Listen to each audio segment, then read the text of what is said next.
out to go through the assessments, the ones that you'll need to know, because you're gonna the proctor's going to ask to do 2 of those assessments out of the 6.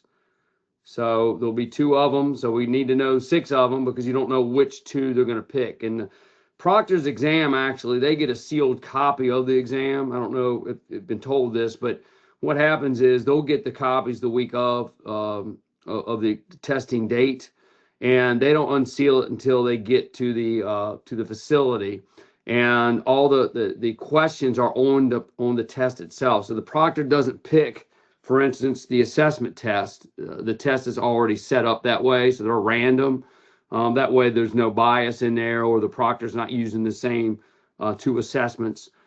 Some proctors have to go all day, and they'll test out 10 people in a row, so it's quite a long day to do so. So they don't use the same ones, and then he or she's going to select the 2 that's actually on the paper, but the paper could be random, just like a randomized test.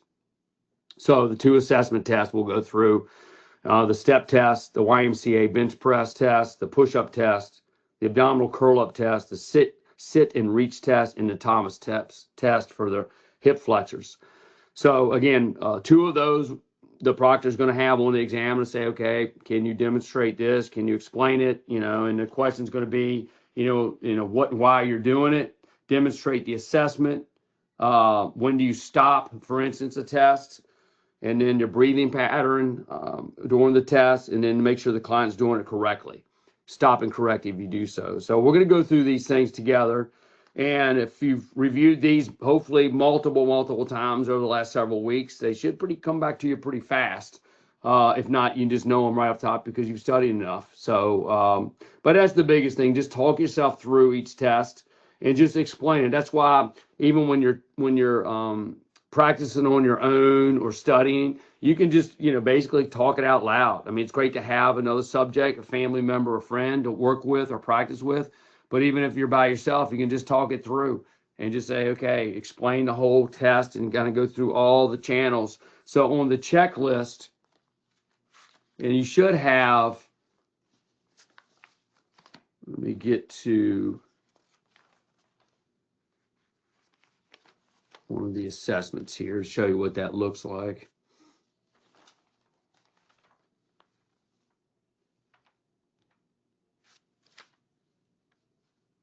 So you have a personal trainer fitness exam. This is a copy of an older exam of what the proctor is looking at and how he or she grades. And I don't know if you can see that okay or not, but it says at the top, personal training practice exam or practical exam.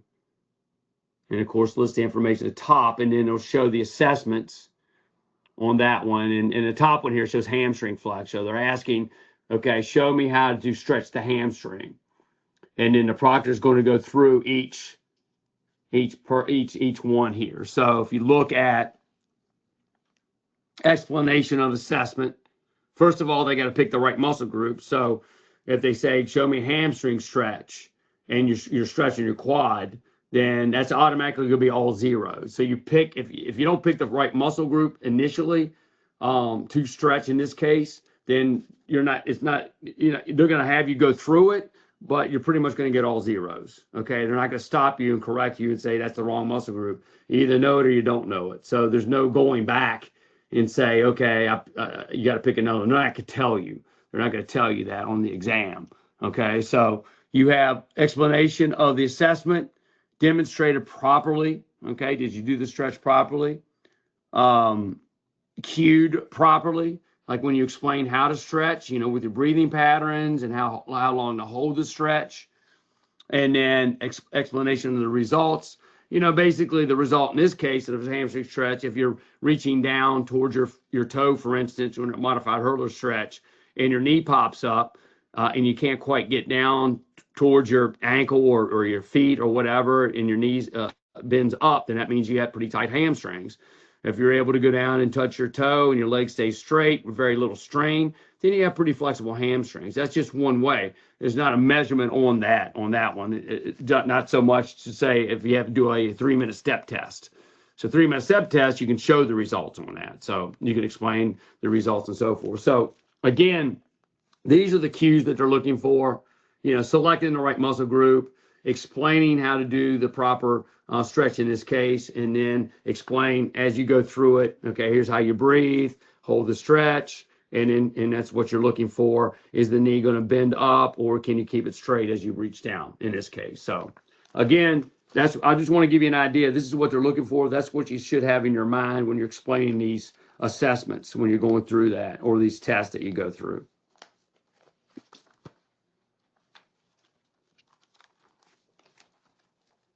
Let me get back to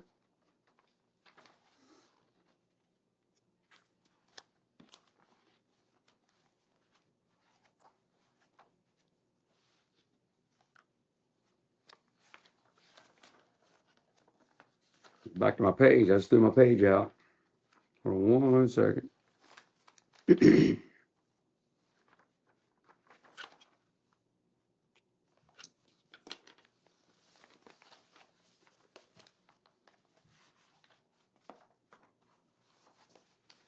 Okay, and then the 2 assessment tests, we'll go into review. We're going to talk about going through a warm-up, so we'll do that. So we'll go through the assessment test first. We'll go through a warm-up, how to explain how to warm up somebody, whether it's on a bike, a treadmill, rowing machine, anything that's going to keep the body moving, continuous, just explaining that. We're going to talk about the stretches again. They're going to select 5 stretches. So 5 areas of your body to stretch. We'll review those as well. So you don't know, again, what stretches they may ask. So we want to make sure that we know all the major muscle groups. And then in our materials, it kind of lists a whole list of stretches here that we have in Appendix H, where it shows the calves, the shins, the quadriceps, hamstrings, the glutes, abductors, adductors, abdominals, low back, mid, upper back, rib cage, deltoids, triceps, biceps, and neck. So we just want to make sure that all the muscle groups that we have, that we know how to stretch them properly. So there'll be 5 there. And then the last 3 will be 3 strength exercises.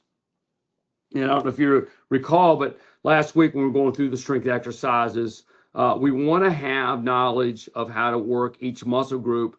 I would say 3 different ways. And what I mean by that, you would want to definitely be able to do a machine on, let's say, the pecs. So I got to make sure that I know how to operate and conduct the chest press machine correctly for my pecs, right? So I'm on a machine to be able to demonstrate that. I want to be able to demonstrate a free weight, okay, on my pec. And also I want to demonstrate a body weight, which could be a push-up, or it could be the TRX push-up, something like that. So 3 different ways, because the reason I bring that up is that once you've done an exercise, so let's just say that the proctor says, I want you to do the chest, okay, the pecs. So you go over and you're going to get on a machine and you choose the machine to do so. Okay, you demonstrated properly, you gave all the cues and so forth.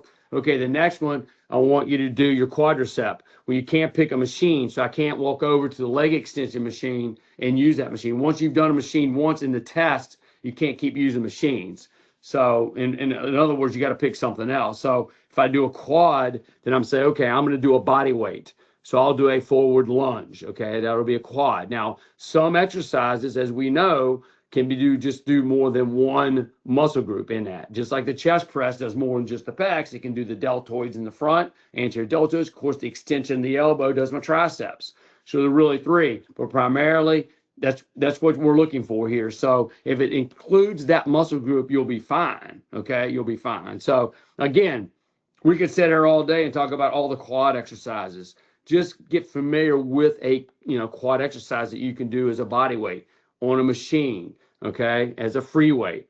So just be familiar with those 3. That's what I recommend you do when you think about the exercises that we're going to perform here. Again, folks that are used to going to the gym and working out, again, if you're used to working different muscle groups, you're probably not going to have a problem because you have a lot of knowledge of the exercises. Just make sure that you have proper form. That's going to be the key in a lot of this. And we'll talk about that in a minute when we go out and do some of these exercises.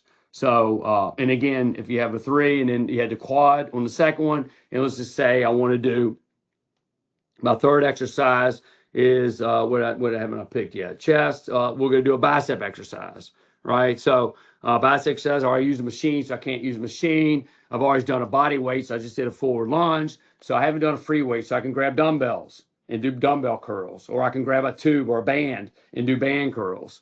So again, I'm able to use a different device per muscle group. So any questions on the strength exercises when it comes to picking the variety of machines and whatnot? Now you can chime in on the chat.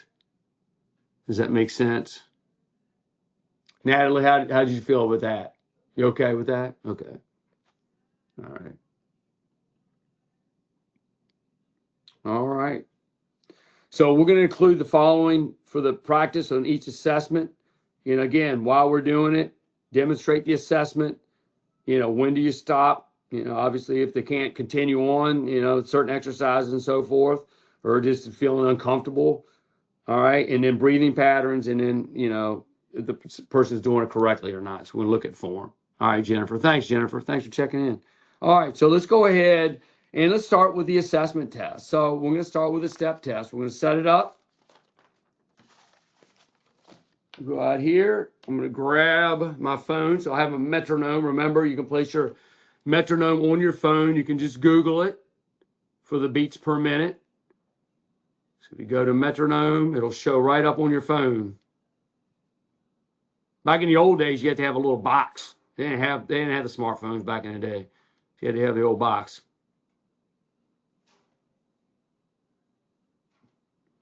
Yeah, once I pull it up, if you can see it, once I pull it up, it shows right up, and then I can change the beats per minute. I can just slide that over or plus and minus on that. So all I did was just Google it, and that popped up on the first one.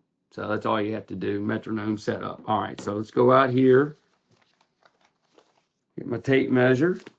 And then, Natalie, I'm going to come out. Thank you, Natalie. Yeah, and if you want to just hold that for now. Okay. And that looks pretty good right there. Perfect. If you don't mind. That's excellent. Perfect. All right.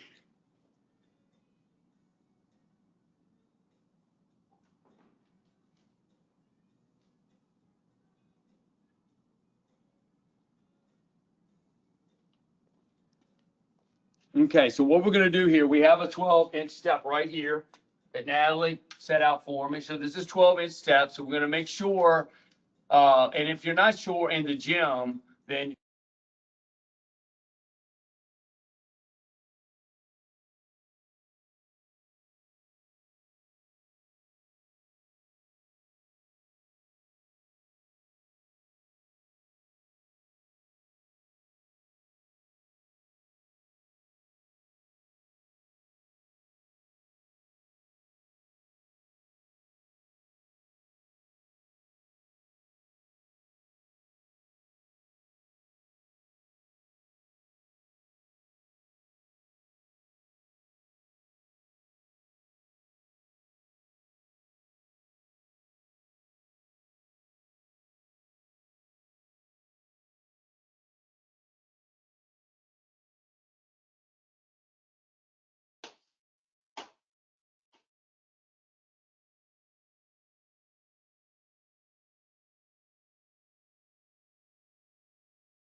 Hey, Tommy, you may want to try to unmute. Some reason it muted on, I just wanted to share. how about now? Can you hear me? Perfect, perfect. Okay, great. Thank you. Sure. So I don't know when I got muted, but what I was saying was, 12-inch step on a solid flat surface. Make sure we have a chair next to in this area here, because we don't want.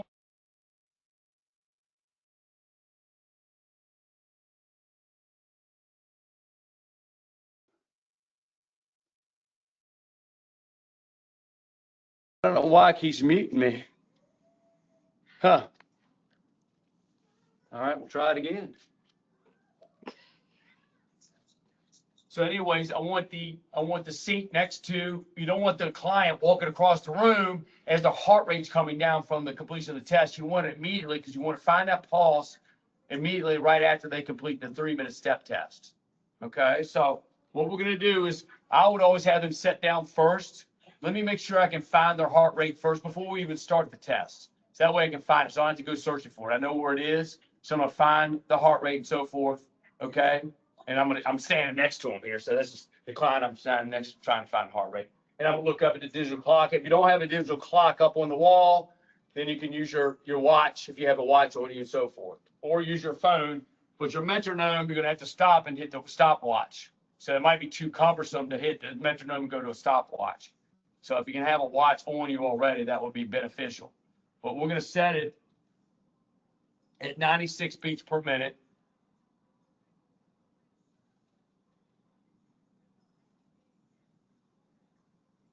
And I'm gonna place it near the tablet. Come on, baby.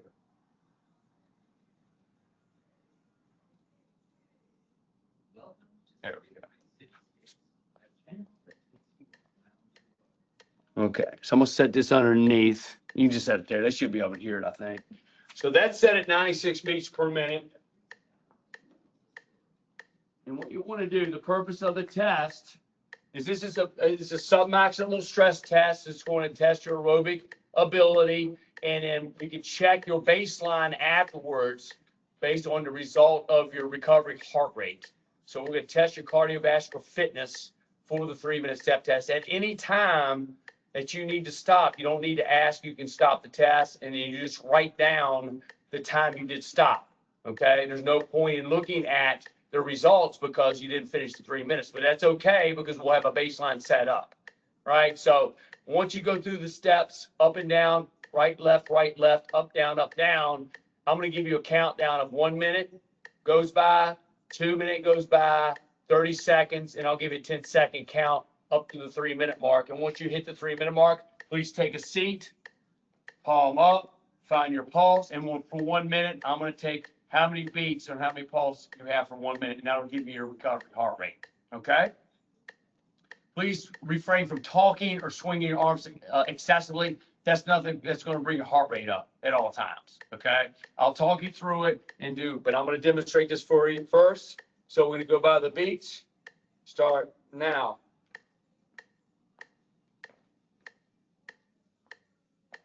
Feet flat on top, all the way up, all the way down. Make sure you step on, completely on the step, not on the edges. Good posture, not leaning forward. Good neutral spine.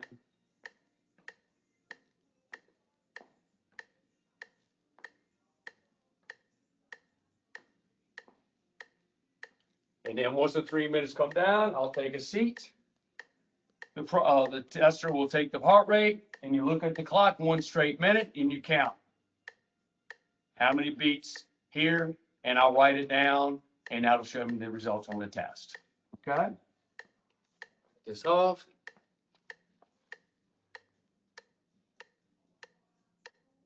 And that's it. So, any questions on the 3-minute step test? I'll click over to the chat.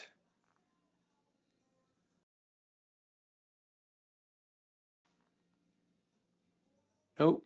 Okay, Jennifer. Hopefully you guys have practiced this over the last couple of weeks. You know, that's what you're familiar with. And it's really just getting those cues down and knowing, okay, posture, breathing, and just getting the numbers, knowing it's 96 beats per minute and so forth, and just knowing all those parameters to lead to the test. That's really the key. And just talk it through. I mean, that's really the key to on these tests of assessment, that you talk it through, that you when you watch the demonstrator step up and down, that you're actually explaining things as they go along. Does that make sense? Okay. So that's a 3-minute step test. Natalie, have any questions? Okay. You can speak up. All right, so we got the YMCA bench press. So the YMCA bench press is to assess upper body strength and endurance exercises. Upper body, because we're pressing the bar, right? It's endurance because we're going to press the bar based on, again, beats per minute at 60. So we'll set the metronome at 60, and we'll do until they can't complete the full repetitions straight up and straight down when we do the repetitions of the YMC strength. Another, again, this is for upper body strength. So when we pick this test, it's called the YMCA bench press. And then we look at the bar. So if we look at a male, we're looking at 80 pounds. So obviously a 45-pound bar, Olympic bar, you had to add weight to it. So you have to do the math if you're going to use a 45-pound bar. So I'll show you this. So you just want to go ahead, just you can see right there. You can just turn it right there. That's perfect. Lean it back a little bit. Right there. Perfect. Okay. So we have the bench press here. And all gyms are going to be a little different. So this bar here is 45 pounds. Okay. 45 pounds. So you would just add weight to it to get up to 80 pounds. Okay. So you would add the weight. Make sure anytime you ever use clips, always use clips. I don't care if it's a 5-pound weight, 2.5-pound weight. Make sure you apply clips there. It's safety first, always. Sometimes these bars can tilt and slide because one side's going to be uneven, or one person's stronger on one side than the other. This is not only for the safety for this person, but primarily for people around you. Somebody could be next door walking by, the bar tilts, the weight falls off, hits their foot. Okay, and it could be a 45-pound, which that could do some serious damage. So we just don't want any accidents to happen. These things weigh very little to nothing, so it's really not going to, matter, as far as adding more weight to it. But it's just safety first to use the clips. Use the clips at all times. And you'll see gyms all the time. You see people not using clips, and they should use them. They really should. Okay. So we also have fixed bars. I'll bring the fixed bar over. So in my gym, I have a fixed bar at 80 pounds.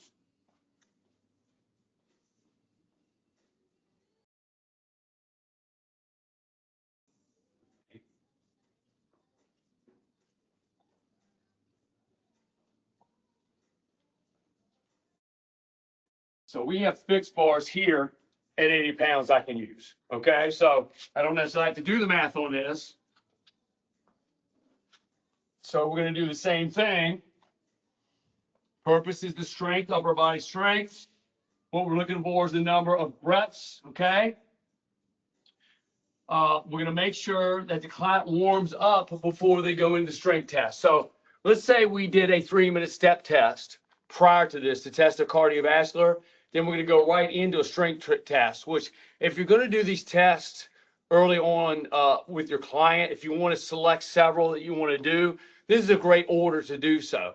Number one, you got a little bit of cardio in here with the 3-minute step test. You've stepped up and down for 3 minutes. Okay. You can have them go on the bike, treadmill, or elliptical for another 3 or 4 maybe minutes to get some additional movement in the body, to get the body properly warmed up, to get the oxygen throughout the whole body so it can get loose. You don't want to do the strength test cold. You should never lift cold, by the way. You should always have a warm up anyway. So make sure you warm up first. Don't have somebody do a strength test without warming up. So make sure you do that first. But again, warm up is exactly what that is. You're just warming up. You're not trying to sprint anywhere. You're not trying to tax the body out.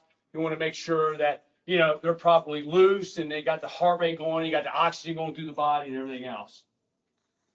We're going to set the metronome back. And the beauty of it is if you do the 3-minute step test and then the strength test, you already have your metronome set up. All you have to do is change the number. Let's bring it down to 60 beats. So I'm placing it at 60 beats. So that's what it looks like right there. So 60 on my metronome. I'll go ahead and cut it on so you can hear it.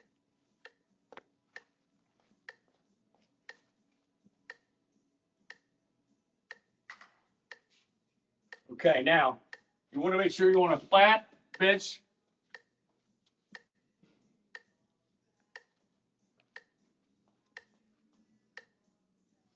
It's always advised to have a spotter. So if you have, you're going to be the trainer, you want to make sure they spot behind them just in case they need help. And again, we're going to rep this out until I can't rep out anymore. Okay. I always, as a proctor, look at the exam and say let's say 80 is the max, or I'm just making up a number right now. I have to look at the results. Once they get up to that number, they have really, really really good strength and good endurance in their upper body and their chest. So I pretty much stop them at that because I can get some guys going forever. So I have all day. So once they get to that max, I pretty much stop them. Okay, you maxed out. You maxed out. Now, next time they want to see how many they can get, we can do that. But for the testing purposes, I'm just trying to assess where they are strength-wise. It's not to break any records. It's just to set that baseline. That's all we're trying to do. Again, say that in the exam. We're trying to establish a baseline here with these tests and all these tests to see where we're starting with. Okay, so I'm going to go ahead and lie back. Arms about shoulder width apart. I'm going to bring the bar straight up. Okay, overhead hook grip. Okay, with my thumb. I'm going to bring the weight down.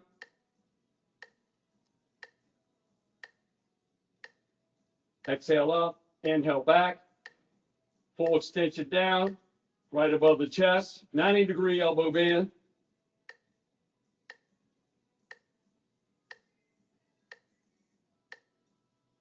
Right in the center of the chest. And I'm trying to follow the metronome the best way I can. The key is the tester needs to follow the metronome. As long as he can keep the rhythm, he can keep going, he or she.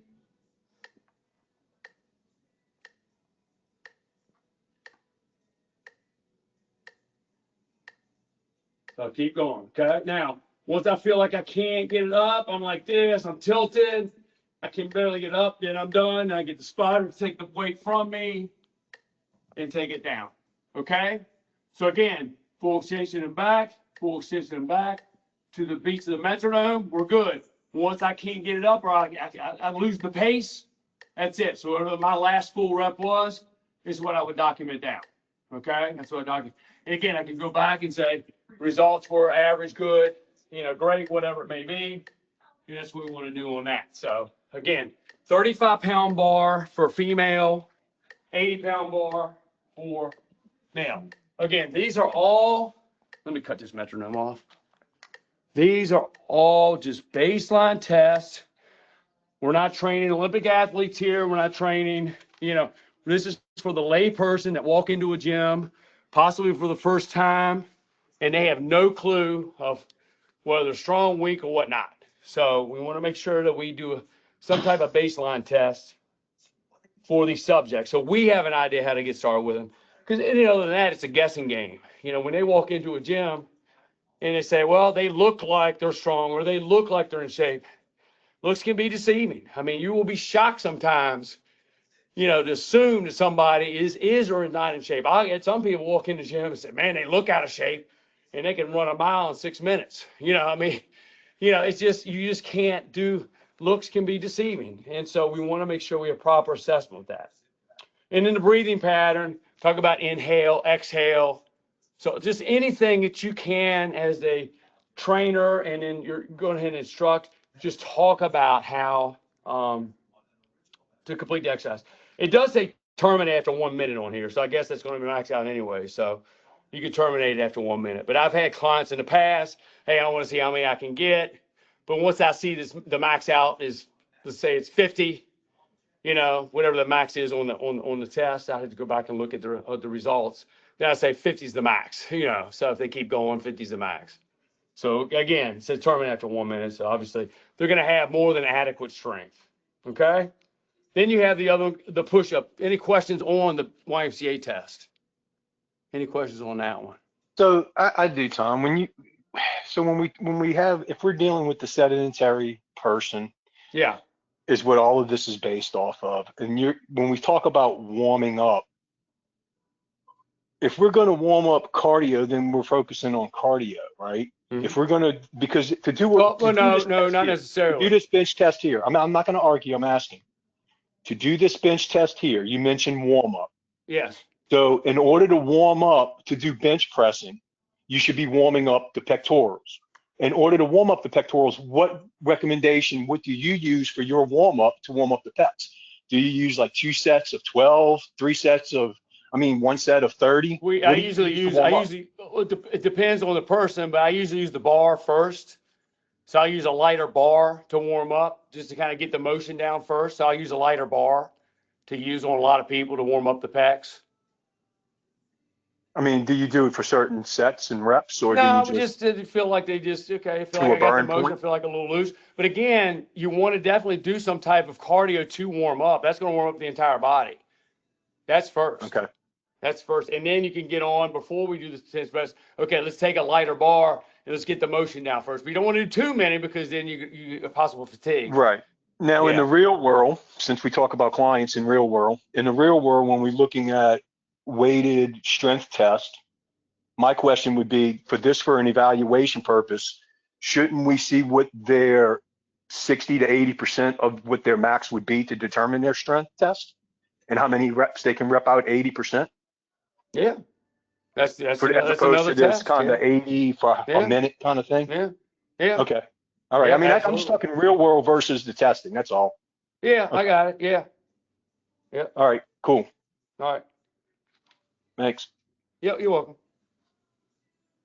All right, and then we have the push-up test. Again, a good test to perform because if you have home clients you're going to, or you're going to train them, you don't have a gym, you're going to a park. You might not have access to, array of equipment. So push-up test is another great way to do a basic strength test for the lay person. Push-ups is a foundation of, I guess the beginning of all exercises are push-ups and body weight exercises because back in the day we didn't have all this glamour stuff, and so, but they're still, we still do them to this day. So again, we're going to assess the upper body strength and endurance of the push-up, very similar to the bench press test, but we're going to use our own body weight. We're going to look at how many reps we're doing. There's no equipment that's required. All right. We're going to demonstrate with the legs together on the balls of our feet, heels together. It says touch chin to the floor. I'll show you that once I demonstrate the push-up. The breathing pattern, extension of the arms. You breathe out, bringing the chest down to the floor. Inhale. So we'll show that with the concentric and eccentric motion. We'll have the client practice. If they are unable to do it in good form, switch to modified, which is on the knees. And I think when we went back weeks ago, I talked about that a little bit. I have some men that have never done a push-up maybe in 30 years or maybe haven't done one ever. And sometimes if they have a hard time even completing one push-up up on their feet, up on their toes, I have them go to their knees. So, but I do use the female standards because the standards on the female is based on the knees. The male is based on having your feet straight out. So I throw the gender out of the equation at that point because what I do is I like to look at the standards of how the test is conducted, and we can just use those standards. Again, back to baseline. We're just looking at a number here. Can they even do 5 push-ups from their knees? Because we know they can't do 1 from their feet, but we can graduate them up. So we're going to start at a basic level. And then once we've done strength exercises over weeks and so forth, we can go back and say, okay, let's try the knees again. Well, they might pump out 20. Well, let's go and try it on your toes. They might pump out 5. So there's progress. See how that slow progress happened. When we first started with them, they couldn't do 1. Now they can do 5. So again, just throwing out scenarios in there that you show that you have a baseline established, whether it's on the knees in this case or on the toes, but where you can graduate up. Again, having that test early on can be key. All right. So we're also going to look at counting the numbers with good form, and the test to determine when the form is broken. So what does that mean? So I'm going to walk over here. And then we're going to find an open area here. And again, if you have someone who's got to go to their knees, I can grab a mat.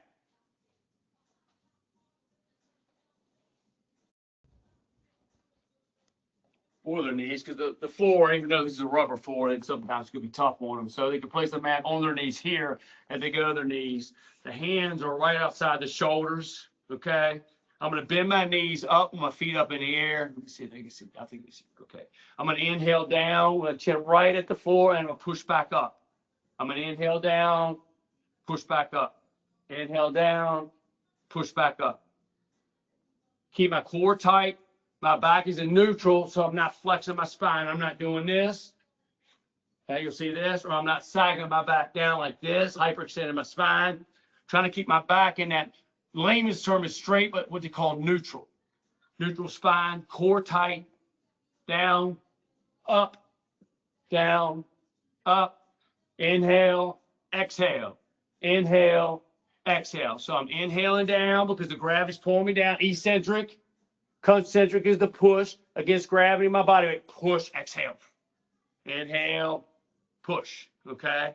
So from the knees, and I want to do just a straight up, what I call military, arms and legs straight, down, up, down, up, down, up, down, up. Okay, and then we're just gonna make sure they all form. Once this tester is down, and say I have a hard time getting back up, they're done. I can't get all the way back up, or I'm doing this. I'm starting to break form. This is breaking form. This doesn't count. I'm doing this. This doesn't count. 100%. I gotta have that back in neutral position. Down, up, down, up. Okay. Full complete. Once they can't complete it, they're either going to stay down or they're not going to be able to get back up. So we write that down. Again, having that baseline, a basic push-up. You can do that anytime, any place. I've had home sessions in the past where it's one of the tests we'll do. I'll even do the 3-minute step test at somebody's home. I'll use a step in their house. We might not have a step available we can use, right? I can use the step in their house, okay? Just again, baseline information. Any questions on the push-up? Here.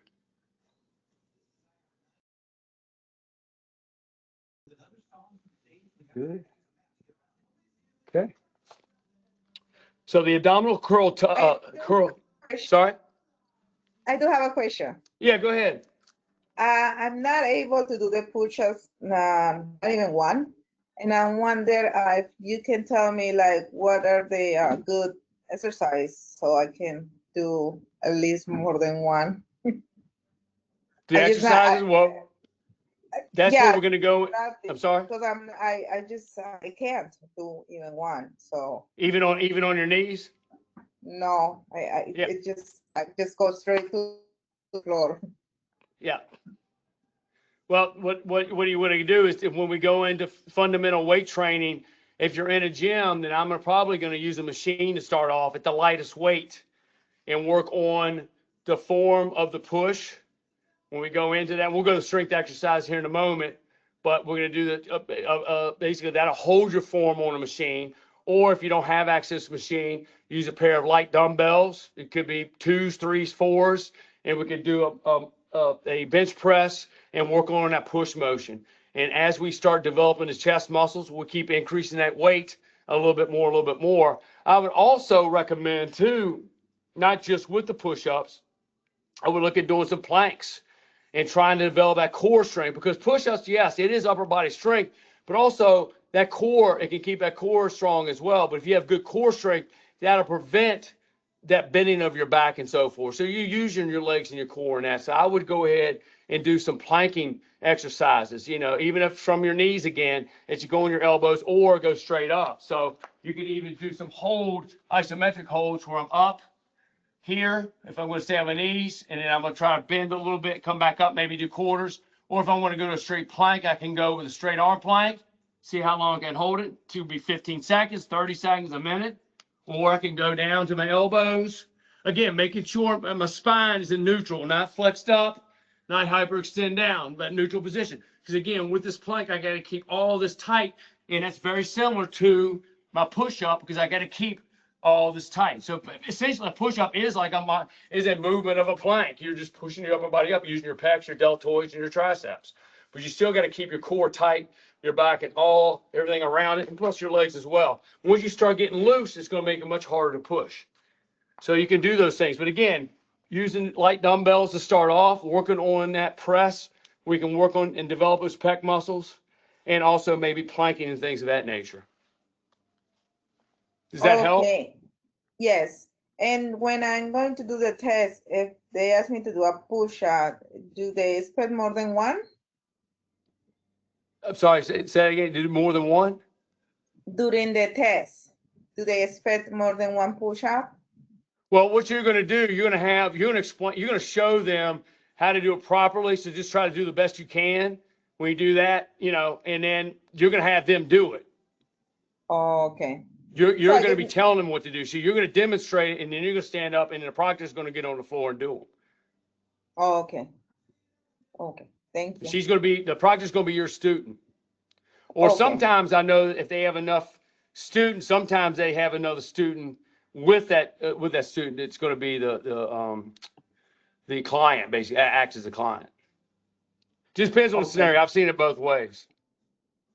But you're Okay, going to do more thank of you. explain. But you still have to demonstrate it.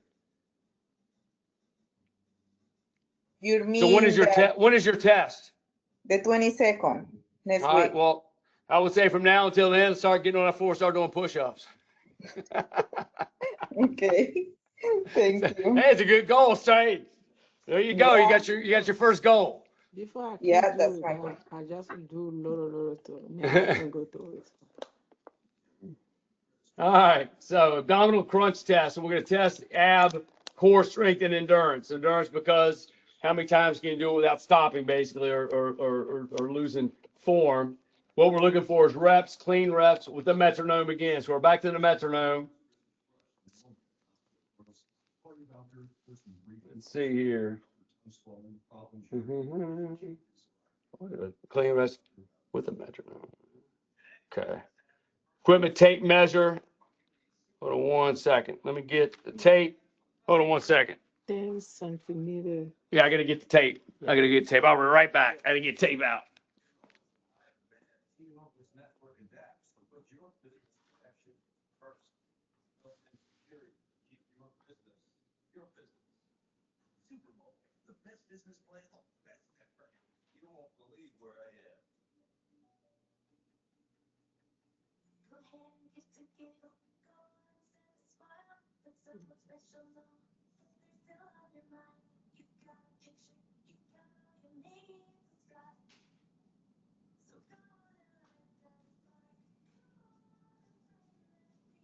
Okay. So you're going to have 2 pieces of tape. Find an open space on the floor. Do you want to put that? Yeah, you're good. No, you're good. You're fine. That was perfect. Oh, yeah. There you go. Perfect. Okay. So I'll place 1 piece here. Let's say 10 centimeter. How Between long is it? 10, 10. yeah. Now remember, Centimeter. you remember centimeters. You have, Yeah. here's on sides of tape. You got inches, you got centimeters, right? Yes. So you got to Okay. place them on 10 centimeters apart. So I'm going to set my tape measure down. One end of the tape goes here. Here, and I put one edge here. Okay. Okay, so what we're going to do is I'm going to put it 50 beats per minute, going back to the metronome again. So set at 50. Put it closer so I don't know how. There we go. Okay. And what you want to do is line up to where my arm is fully extended at the very end of this tape here. You're perfect right there. And then what I want to be able to do is I want to be able to come up and slide and touch that tape, come back down. So as long as I can go to this edge to that edge, this edge to that edge. I want a thick enough tape so I can feel it on the floor, right, instead of a thin piece. I'm gonna slide and slide, okay? So I'm looking at it now to make sure. So it's gonna be straight, my arms are straight and so forth. So feet about shoulder width, knees are bent. So I'm gonna lie back here for start. And once they say start, I'm gonna do as many with good form as long as I can touch the tape. So I go up. Keep our lower back flush. Exhale up, look up towards at a 45-degree angle. Up, down, up, down. Shoulder blades come off. And again, the tester's looking for my hand here to make sure it's touching. And just staying in the same rhythm back and forth. And I'm counting up, down, 1, 2, 3, and so forth. Okay, so testing abdominal strength, making sure I stay at 50 beats per minute, and it says 25 max reps. So if I hit 25, then I'm pretty much done. Again, got a client, I can do 50. Well, for the first test, I would say let's just go ahead and complete the baseline right now. But again, I could get somebody who has really weak abs, and they come up and they can barely reach up. I can't even hardly get one, maybe one. Okay, 2, 3, and then they're getting tired. I can't quite get it. So then 3. Okay, so or they couldn't keep up with the metronome. Again, record the number you have down, and just again write down the results. Again, baseline on the abdominal tests. Okay. Terminate the test when the client's unable to keep the cadence, which is the 50 beats per minute, or they cannot reach to the point of the tape mark back and forth. Okay? Do you have to do it, the tape on both sides, both hands? No, you can only you only have to do it on one side because the other one's just going to go around. I didn't put any over here because once you see both body, you want to make sure the proctor that you see both shoulder blades come up. You don't see him doing this like a penguin crunch. So they do this, that's offside. You want both arms just to mimic each side. You don't have to do them on both sides. Just make sure they're going straight ahead. They go straight ahead. The other arm just, you can't see my other arm, but the other arm's still sliding the same, okay? But just use the one side. But as long as they're coming up in the middle, they're not twisting, then you're fine. Make sure they go straight up and down, just like a regular crunch. Let me cut this off. Okay. All right, and then the sit and reach test is going to focus on the flexibility of the lower back, the hamstrings, and a little bit of the glutes. Okay, it's going to say what is the number, inches, in the best of 3. The equipment's the tape measure again. We're going to measure out 0 to 25 to 15 inches at the tape mark at the heel. So what we're going to do is that I have my clients take their shoes off because all shoes are different in the heels. That's got a pretty big heel here. So if I put the tape measure at the bottom of my heel, then that's going to take away about 2 inches, right? Versus I want to make sure that I'm measuring from the bottom of my heels on my feet. So I usually have them take their shoes off when they do this one, okay? And then we're going to make sure that the feet are about 12 inches. I usually take the same tape here, and I put 12 out to start.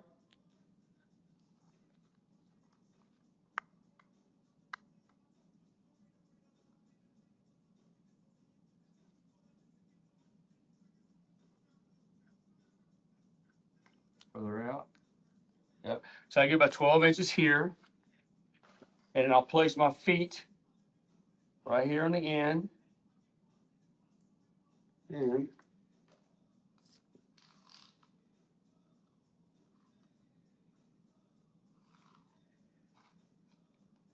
I'm going to go ahead and spread this whole tape measure out. I want to make sure that the 15-inch mark is at the bottom of my heels. So the 0 is down close to your middle here. So you want to make sure you go out to 15 inches. And then I'm going to go ahead and bring it a little bit further. You can do it to 25, they say, or inch mark here. So this comes across, that's a 15-inch mark here. And that's 0 down here. I'm going to lay that out, 25-inch. Now, what I'm going to do here is I'm going to place my heels at the edge of the tape. That's at 15 inches. Keep my legs perfectly flat. Okay, they got to stay flat down on the surface. You can't bend your knees up or lift your heels off. So again, after I've done these tests, I've done a step test, I've done a bench press test, maybe a push-up, properly warmed up. This is an appropriate time to do the flexibility test at the end, what I recommend, because now my body's nice and loose. I wouldn't recommend doing this test the very first one, all right, because I'm typically going to be tighter. I want to make sure that I'm a little loose from the warm-up, from the step test and so on. But if you only do this test alone, just say you don't have enough time to do all these tests. Sometimes I don't. Sometimes I'll take a client, and with limited time, we might only do the step test that day. Another time, we'll come back and do a bench press that day, or we'll do a flexibility test. But at some point, I'm going to test our flexibility, but I'll make sure I do a proper warm-up. That's getting on the bike, the treadmill, elliptical, getting the body nice and loose. And I can also do some stretches first, too. So what I would do is once I've done the warm-up, I might do a modified hurler stretch just to kind of get myself nice and loose first before I go into the testing. Okay, so I'm going to do a modified hurler stretch with my foot in. Again, mimicking my hamstring, stretching the back, my lower back here, and hold that stress anywhere between 15 to 30 seconds. If I hold it for 30, I might do it twice. I'm gonna do 15 seconds, and I'll do it maybe 4 times, so up to a minute total. All right, so I'm on flexibility here, and then I might go over across, bring my arms up, flex my back down, so nice and easy, stretching my lower back.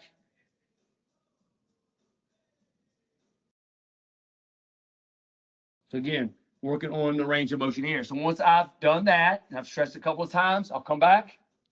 Again, heels at the 15-inch mark coming across, feet about 12 inches apart. Measure that out. I'm gonna cross my hands over, lap one over the other. Doesn't matter right or left, doesn't matter, each one. What I'm gonna do here is, as the proctor, as the person that's going to actually demonstrate and watch this, you wanna make sure that they watch their legs the whole time. So I'm gonna hold my hands here. I'm gonna inhale deep. Exhale down. I'm gonna reach down and touch, and then look down with a touch, and then come back again. Okay? So I'm gonna do it again. So I'm gonna do 3 times, right? Typically what you'll see is the first time they'll go down, next time it's a little bit further, and by the third one, okay, then we'll write the furthest one down that they went to. Okay, so I'm gonna go down, inhale deep, exhale down, reach and touch as far as I can, and then I'll write that down. That was about an inch further, all right? And give them a little bit of break, relax for a moment. Again, making sure my feet stay down or my legs stay straight. Inhale deep again. Exhale down one last time. Exhale. And bring it back up again. All right, I think I hit it right around 19. So 19, I'll document the highest number. And again, it gives me flex. Now, good flexibility is if you can at least get to your toes, right? So that's going to be, my toes are going to be right around that. The heels are 15, so right around 15. That's pretty decent, good flexibility, right? But if I'm getting right here, and I've had clients like this, they can only get to here. They can't stretch any further than that. Box really tight, handling, because once they try to do that, look at my knees. Because it's so tight in here, they can't bend any further. So you're gonna get clients that are stiff as a board. And so that's why, again, when we write those things down, another emphasis is we gotta work on flexibility, right? When I have clients that come in and we need to do flexibility, we work on all of that stuff. Okay, but flexibility is key. It really is so much anything. As you age, you certainly want to be flexible, but like anything else, you just want to be healthy. Okay. So again, you do that 3 times, record the best of 3. Okay, it does say on here, have the client warm up and practice first. So you can have them practice, stretch, and so forth. All right. Any questions on that one?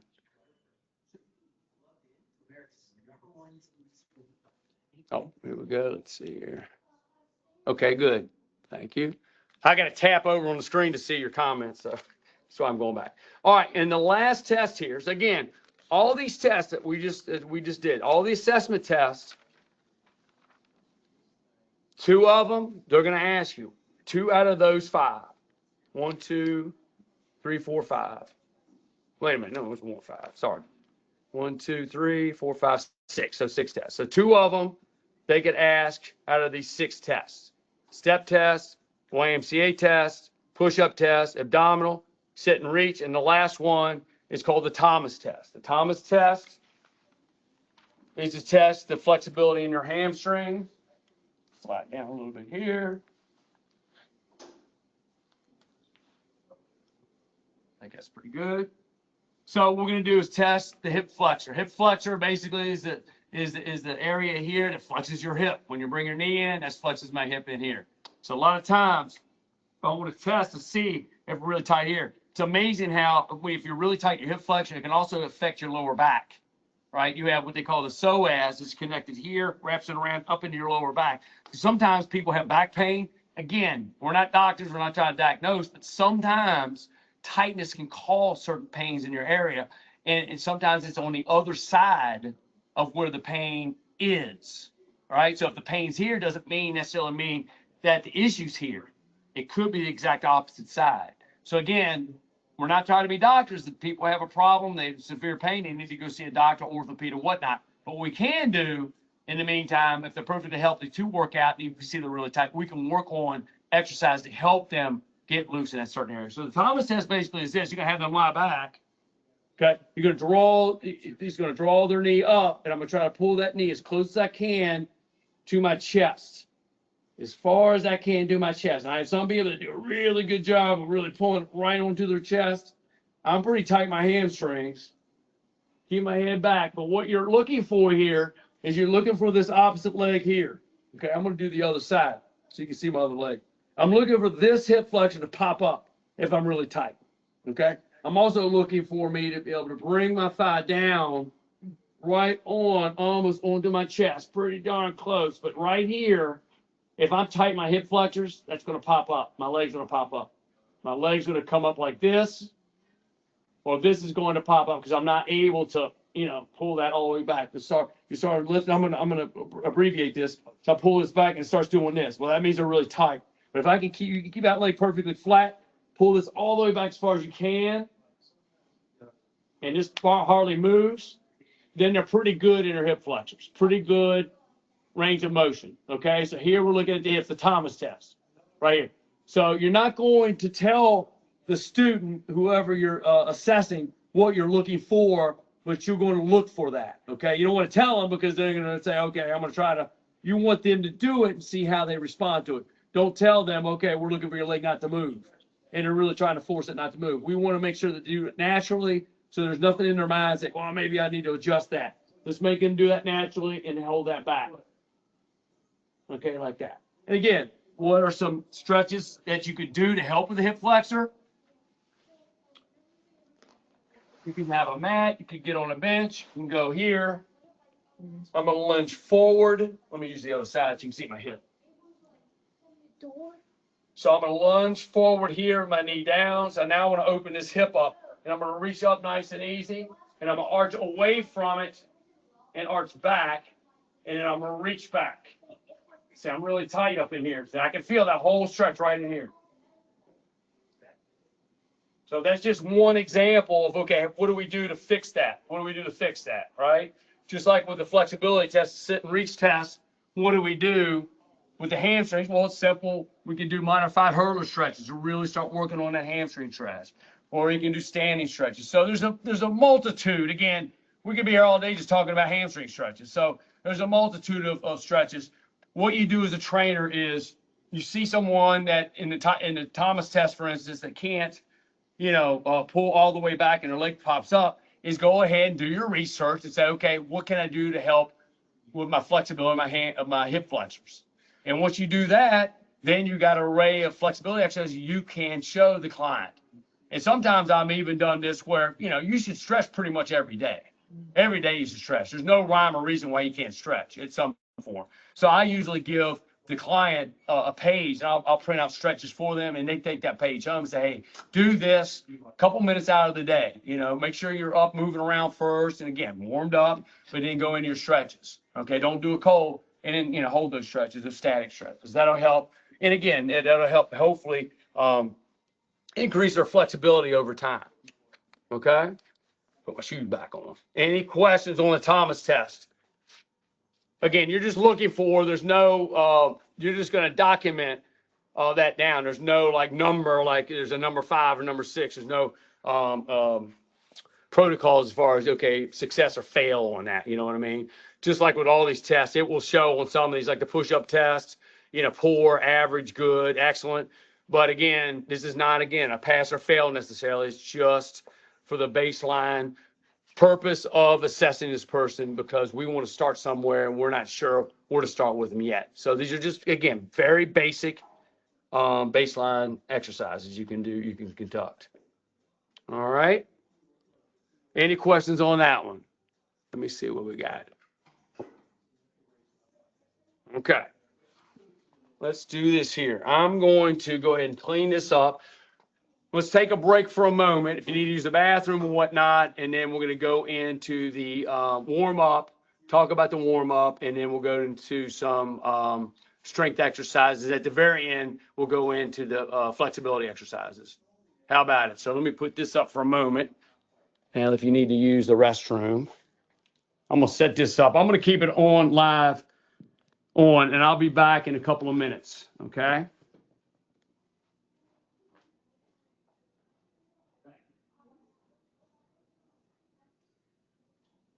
Thomas, how you doing, buddy? Feeling good? Start back.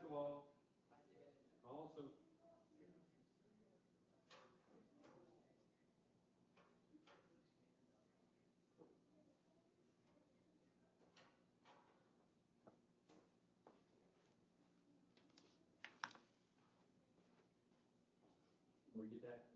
Got it? Get you.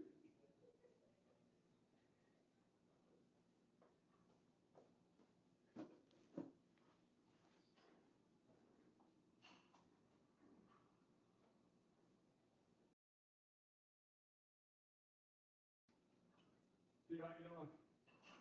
Good, Tom. How are you? Nice teacher, buddy. Yep, last class. Reviewing everything. Huh? Like it. It's a slam ball. Yeah.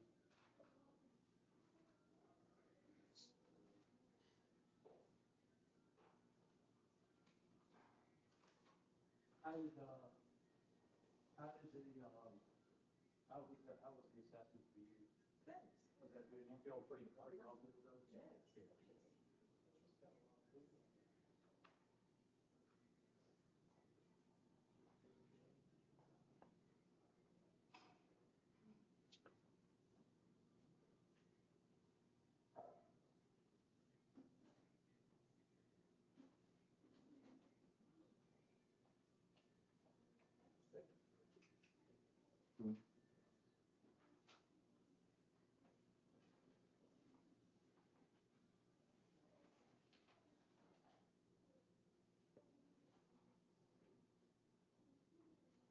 This one is low. I think my pen will go. Okay, good, you So which one is pages for the assessment test? Put you on the test, Which page you want that? like these? No, the one we tried yesterday. For all the tests, which page is that? Oh, you don't test. Oh, like the review we do now. Yeah. Which page is it? Down at the second room.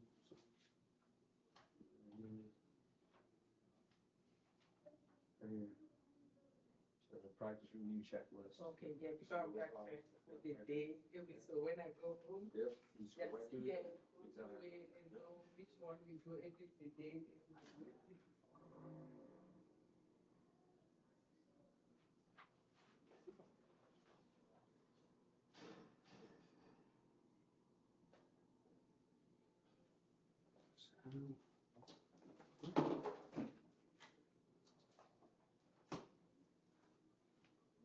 I think I'm gonna do the warm up next, so we'll go over the treadmill and then, I'll do that one. And then we'll go into the strength and with the flexibility at the evening. Grab this. Yeah, go ahead. You want to push this one back? Yes. Thank you. Yeah, no, well, we'll do that.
You ready? Yes. All right, let's go ahead and set that down. I'm probably gonna have you get up on the treadmill. I'll just explain that. All right, we're all back here.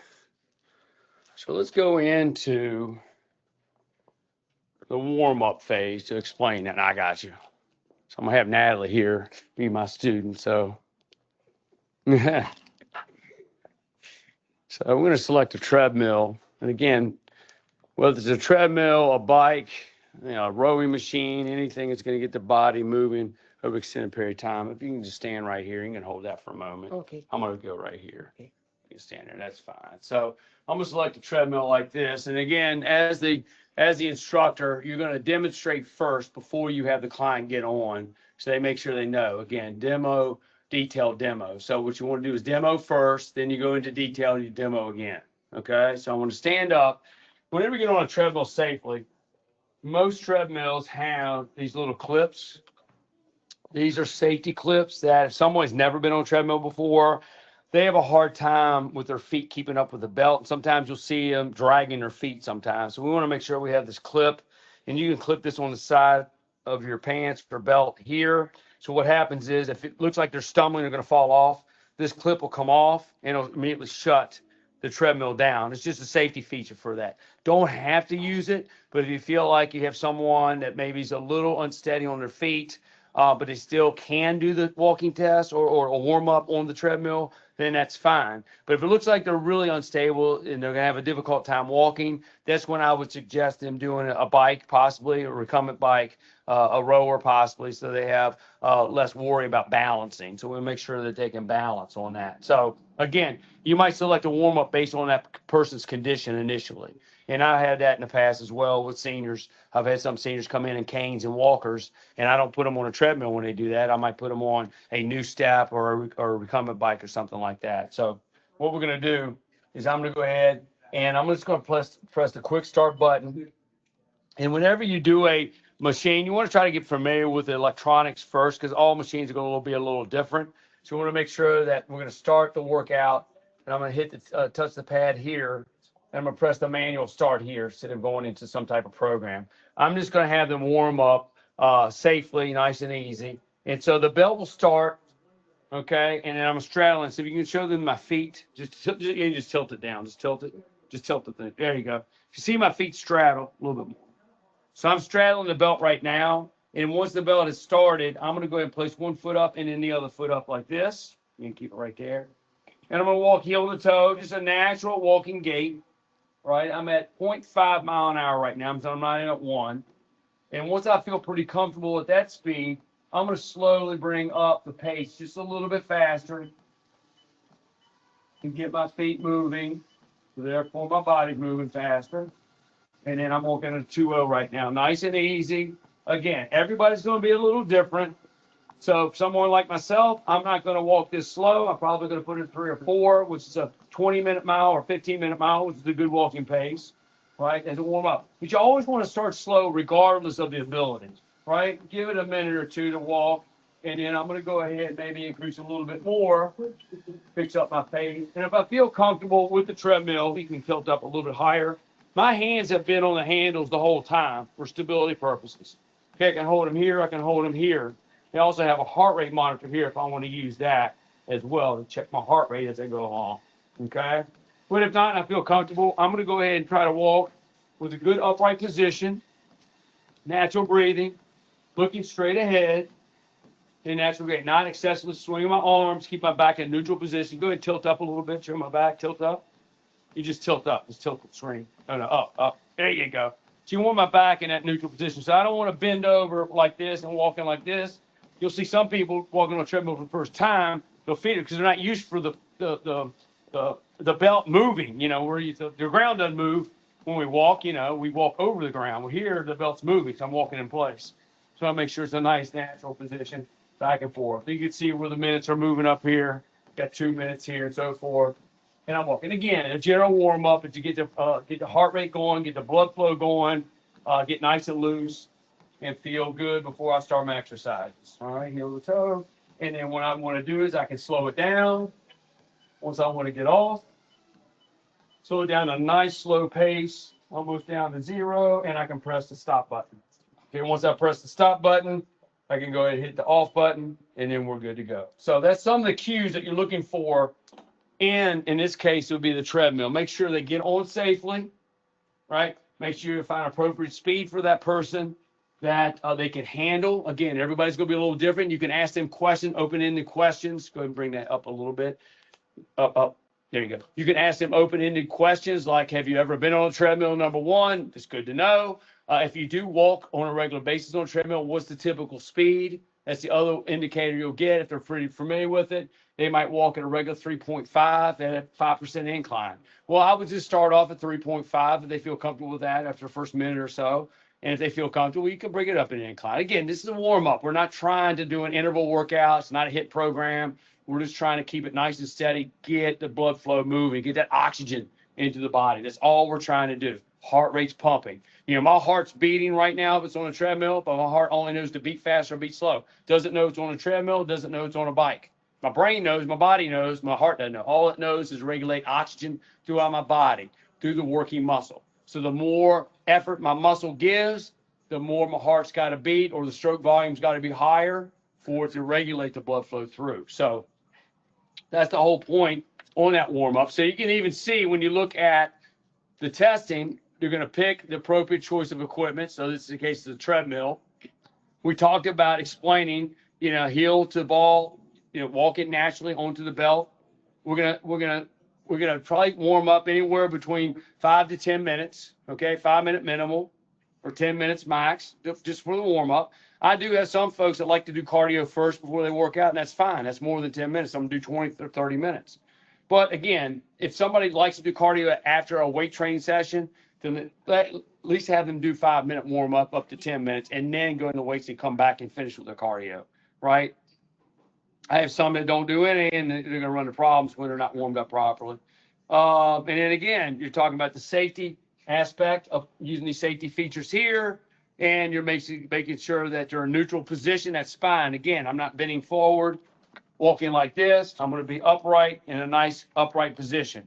Again, you can't go wrong with good posture. Good posture rules almost every single time, you know, and of course you look at the client, eye contact, explain the heart rate. They do have heart rate monitors on there. You want to make sure that they can check their heart rate as they go along. The only exception to that, if they're on medication that keep the heart rate down, blood pressure medication sometimes does, you can't go by the number, because that heart rate is going to give you a false reading based on their effort.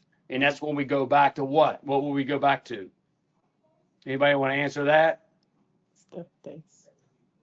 So if I can't use the heart rate, what would I observe? What do you think? The step test.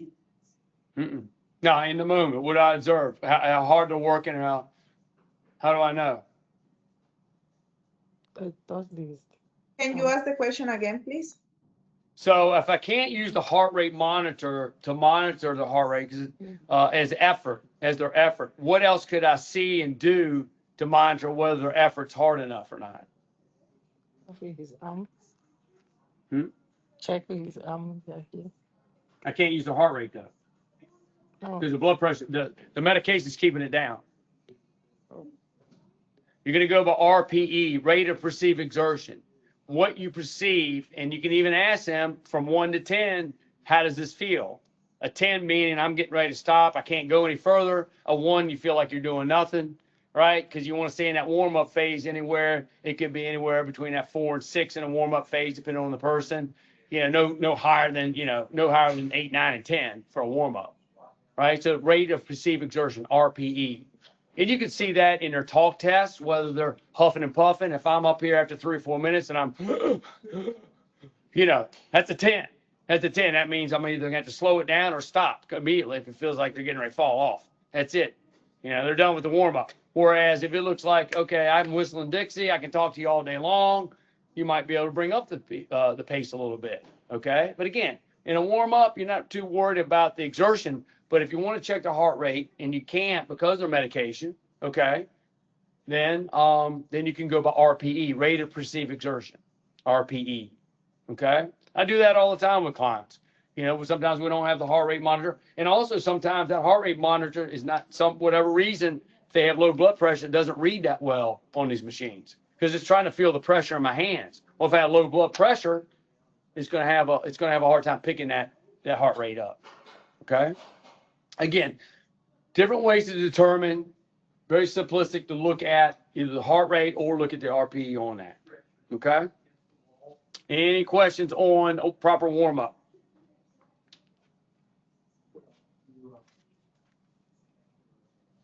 All right. No. moving on. You good? Mhm. All right. So let's go to second, get my other piece here. We'll go to the strength exercises next, and we'll finish with the stretching. So in the strength, we need 3 strength exercises. 3 strength exercises. And then in this practice exam that they have, they pick out upper body strength, okay? And it could be anywhere in upper body. We got a lower body. And they got, well, actually, they got 2 upper bodies and a lower body here listed. Okay? Now, it could be anywhere. It could be anywhere in the upper body. It could be anywhere in the lower body, right, when they exercise. And remember that we can either pick a machine right here, a tubing, a body weight, free weight, things of that nature. So once you pick a machine, okay, so if I go to the chest press, for instance, okay, I want you to show me and demonstrate the pecs. And we did this last week. We come right over and make sure that the seat, if we need adjustment, make sure the seat's adjusted properly, right? And then what I show is I make sure that the back is up against the pad with my shoulder blades touching, so I don't want my shoulder blades forward. I'm gonna look straight ahead with my chin parallel to the floor, right here. So I'm not gonna flex down, I'm not gonna look up. I don't need my head back like this to arch my neck. All right, I'm gonna look straight ahead. And then I'm also gonna select the weight initially to feel what can we do to start with. And again, typically start a little bit lighter. I might have some knowledge because of the push-up test. Okay, they repped out 20 push-ups. Pretty good upper body strength. Or we did a YMCA test where they did 30, 80 times. Okay, so anyway, so I might bring it down.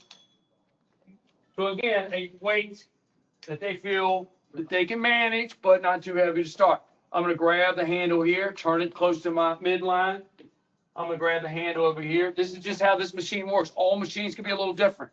So I'll make sure the hands are out in front of my chest, right parallel to my chest, okay? Elbows 90 degrees. I'm going to exhale out with exertion, 2 seconds out. I'm going to go 4 back, nice and easy. Control that negative, or what they call eccentric motion.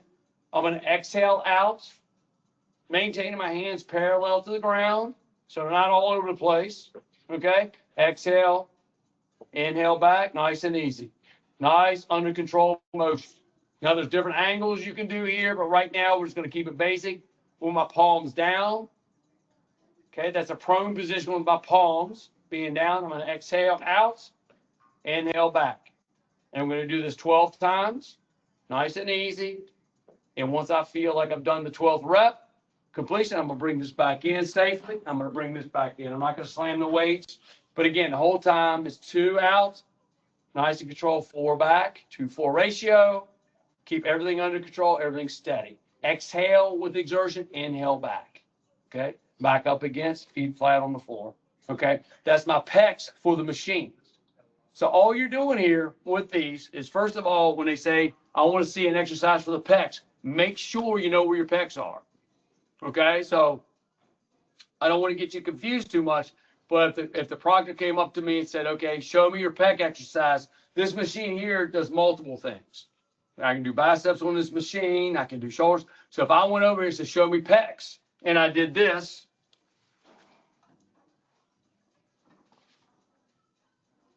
all right, now I'm going to get a 0 on this. Because what am I primarily working here? What am I primarily working? Yeah. 2-6. What muscle? What muscle? Deltoids. Shoulders. Shoulder press. Primarily it's the shoulder. Now, am I doing triceps? Yes. But she asked for pecs. He or she asked for, I'll say he or she. I'm saying she. It could be a he. It could, but this is not directly pecs at all. I'm not in the incline. Now, if I was in an incline at 45 degrees, a little bit further back and I can get the pec in, yeah, that would be up assist. But I am vertical. I'm straight up and down, and more likely you're going to get a 0 on that one. That's going to be a 0. That's going to be your deltoid. That'll be a deltoid exercise. So if you do that, it's a 0. They're not going to tell you that now, too. You're going to go through this whole thing, explain this, 2 seconds up, 4 seconds back, exhale up, against concentric, eccentric back, right? You're going to go through the whole thing, but until you get the results in another couple weeks, know your muscle groups. You got to know them. You got to know where they are. You know how to work them and how to stretch them. Got to. So we got to make sure if it's pecs, it's going to be some type of press out in front. Could be a little bit higher angles, right? I could show you thousands of exercises here. I mean, I don't, we'd be here for 10 years showing you different exercises and then some, right? But this is, again, let's keep it very simple and basic. You got to keep it basic for this test. You really do. Don't get overwhelmed with trying to learn too much too soon. But the bottom line is you should know a pec exercise to do for your chest. You should know a deltoid exercise to do for your delts, for your shoulders, okay? All right? Can you tell me, please, a good way to remember exhale and inhale? Tell you how to do what? Exhale and inhale, a good way to remember. Practice. Yeah. I mean, I hate to be, your own body, practice with your own body. You can do that anytime. You can do that 24 hours a day by sitting there. Where's my deltoids? They're right here. Well, how can I? You don't even need a weight in your hand. I'm practicing a shoulder press. I'm talking about inhale and exhale. Always against exertion. Exertion is against the resistance. And the reason I say that is it's not always the push. If it's a pull, that means you're pulling in. So I'm going to exhale. That's the exertion. And we'll go to that in a second. I'll show you the lat pull. Okay? It's always the concentric motion is exhale. Concentric. And that's against the resistance. But it depends on the exercise. It doesn't always mean that whenever you push out, whenever you go out, right, is the resistance. In this case, it's pushing out. I'm pushing out against resistance. With resistance, the eccentric coming back. Inhale. Okay? But if I'm doing a pull, come over here. Let me just show you real quick. If I'm doing a pull, okay? If I'm doing a pull, now the resistance, I'm pulling back. Here, exhale. Inhale.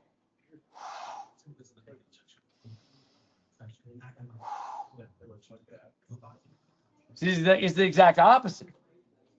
So the resistance is now pulling down the resistance, not pushing away.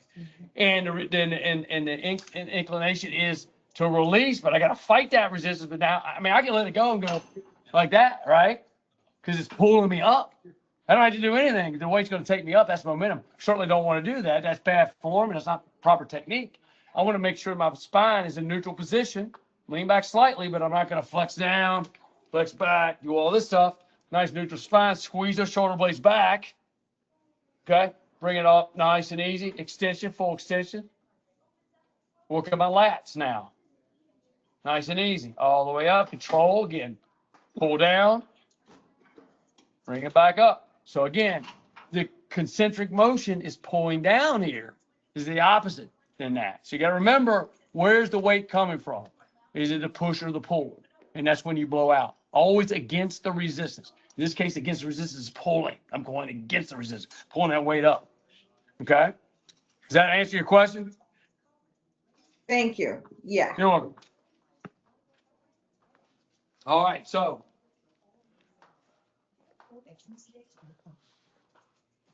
we were asked to do the chest. We did the pec. All right. The next one they say, okay, deltoid. So I just showed you the pec. I showed you if I did the deltoids here, that would be wrong if they asked for the pec. But let's just say my next exercise is the deltoid. Well, I can't use this now. So I can't go to this. So what do? I did a machine. Let's come over here.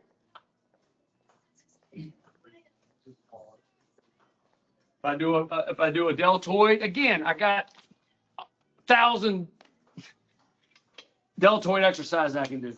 So I'm gonna place this bench straight up and down. I'm gonna use dumbbells. I'll select a pair of dumbbells. I'm gonna have my back supported. Again, doesn't necessarily have to be supported, but it does have somebody keep proper form, so I don't have to worry about keeping the core tight necessarily. But you can do these standing. You could have it set on a ball to work your core a little bit. But again, in this case, let's set up the bench to be straight up. I'm gonna bring the dumbbells close. I'm gonna bring my elbows out 90 degrees. Hands are even with my ears. I'm gonna exhale up, come in midline to the middle, bring them back out, stop at 90 degrees. I don't want to bring the dumbbells all the way down to my shoulders here. It might put too much pressure on my shoulder joint. I'm going to bring them up, keep the pressure at the top of my deltoid, particularly my medial deltoid. That's on my side. I'm going to extend up, exhale, bring the elbows back down, stop, exhale up, against, that's concentric, going against, coming back down, nice and easy, and stop. Again, good posture with your core, shoulder blades up against, exhale against the weight coming up, inhale back with good form coming down, about 4-second count, bring them back down. Pull the elbows in and bring the dumbbells down, okay? Don't let the dumbbells drop to the floor. Keep them close to your body. That's where all your strength is. It's easier on the shoulder. So whenever you do dumbbell work, keep them close to your body when you bring them up and bring them out, instead of trying to bring them from outside here and outside here, because you could hurt your shoulder. So we want to make sure that we bring them up. Again, 90 degrees, exhale, and try to keep them made. So shoulder press for the pecs. I mean, another alternative to that is, again, you can do side lateral flies. I can do standing, bring them out equal to my shoulders.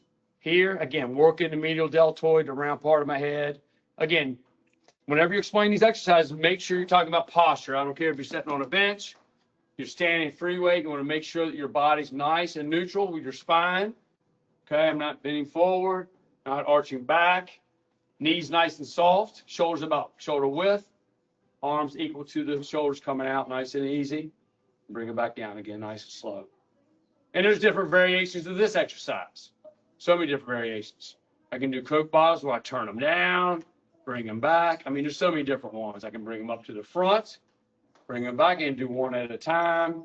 Nice and easy. But just select one. Just select one. Again, anytime I change my angles, it's going to change what head of the deltoid I'm working. That's why it's good to study these muscles and where they are. Depends on the angle where the muscle is being worked. So if I go to the front, for instance, I'm doing my anterior deltoid primarily, right here. This piece right here, anterior, front, deltoid, shoulder.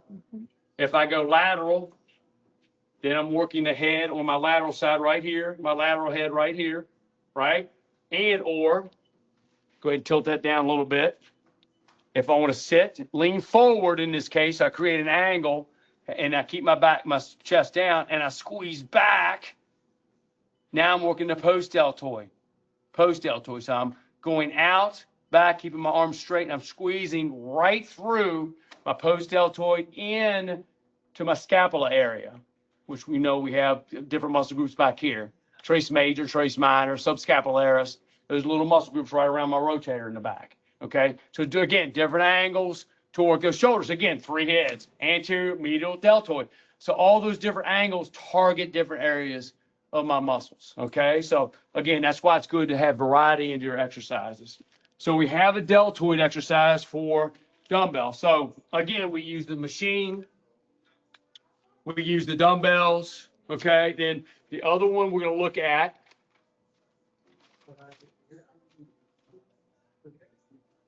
We'll pull in. Let's do quadricep, for instance. So I'm going to say, okay, I want to do a lower leg exercise. I'm going to work my quads, 4 muscles in my area right here. So now, a couple things you could do. We did a machine, we did a dumbbell. So I'm going to do a body weight exercise. So I'm just going to work my quads in a body weight way. So let's just do a forward lunge, for instance. So forward lunge is I'm going to keep my feet about shoulder width apart. I'm going to have enough space out the front. Okay, this requires a little bit of balance. So if we do a forward lunge, I'm going to step out, plant the back of my toes down and my heels off the ground in the back, right? My knee's going to align over top of my ankle, not over my toe. That's why I want my foot out front, okay? Takes a little bit of balance in. I'm going to bend my knees down, but as my knee bends, it's staying over the ankle right here. I'm going to keep my upright posture, my chest looking straight ahead. So I want to make sure I'm looking straight ahead the whole time. I don't want to bend forward like this, okay? That's hard on my back. It's going to create a lot of pressure, undue stress on my knee. I'm going to come back, and I'm going to keep my back of my knee at about 90 degrees or above. I don't want to bring my knee all the way to the floor, okay? You see this all the time. People go beyond the range of motions of that. It's really hard on your knee. People can do it, and they feel a little bit more of a stretch back there, but I wouldn't recommend it long term because that could be really stressful on the knee. So you want to make sure you protect those knees, okay? So we want to make sure we're about 90 degrees on the knees or above, and then I'm going to push back, okay? So if I stay to the same side, I'm going to plant.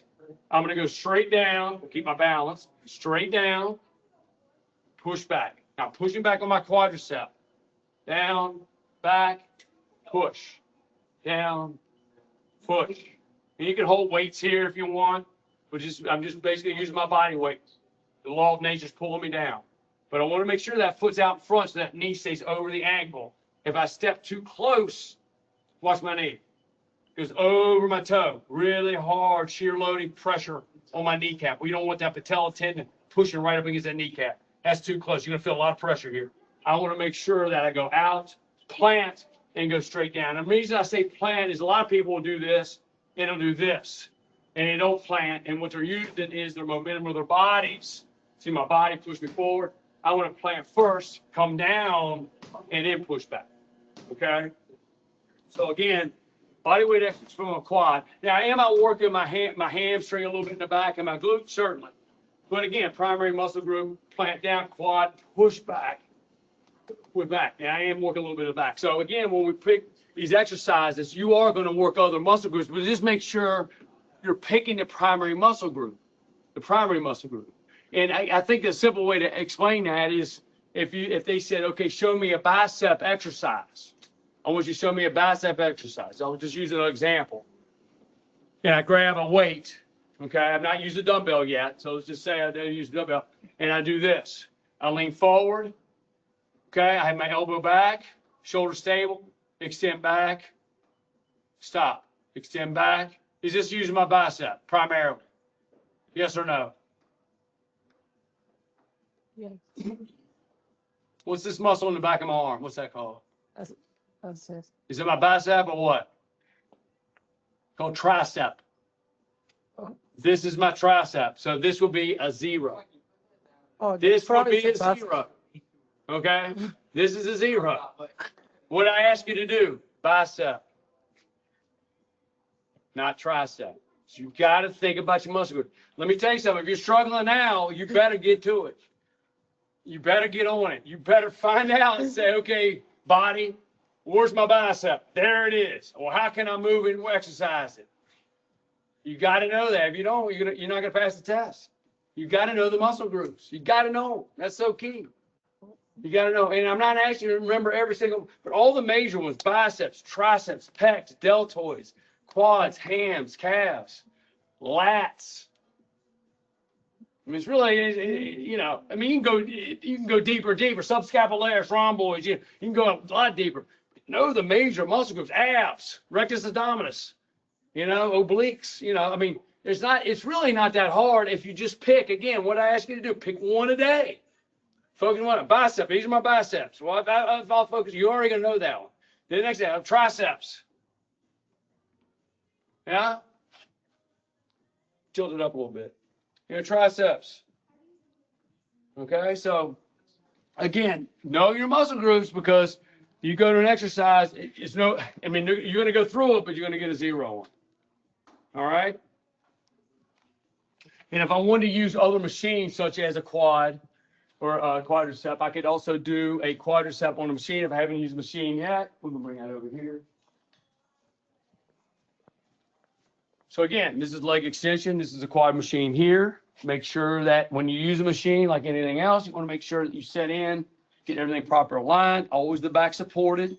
So make sure there's no space in the back area. If that that seat back here was too far back and I got space. I need that seat up, so adjust that. Make sure that the pad's right around my ankles. So I might bring that up a little bit. Back of my knees are flush up against here. Select whatever weight I may have. Set back and I extend my legs up. Again, going against resistance, bring it up. Exhale. Inhale back. Stop. Nice and easy. Exhale up. Inhale back. And again, I'm trying to control that on the way down because a lot of folks just see them go up and then see them come back down and slam the weights. I want to bring it up under control. Slowly bring down the weights under control. Everything's under control, nice and slow. Nice and slow. 2 and 4. I always say, most of the time, slower the better. Unless we're working on some type of sports performance. But again, this is all basic, baseline exercise right now.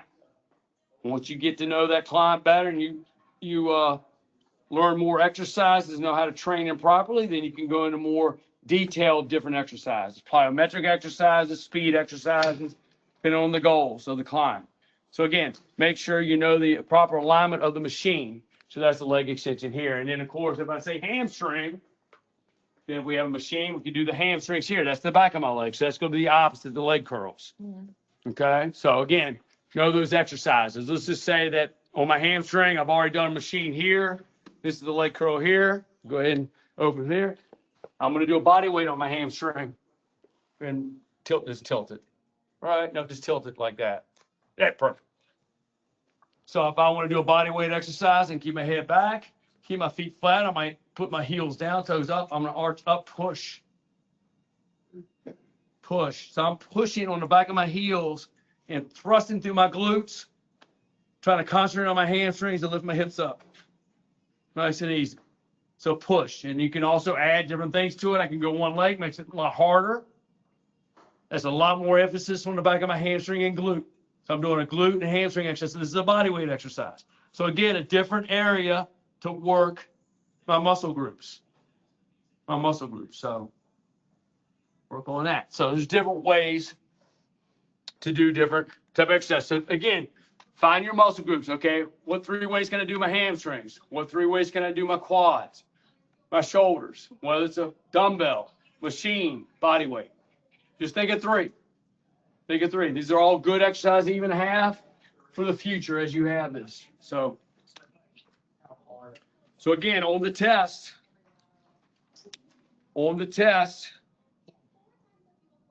you have Can you 3 please- strength exercises. I'm And out sorry. of those 3, think of, huh? Yes, I'm gonna give you them.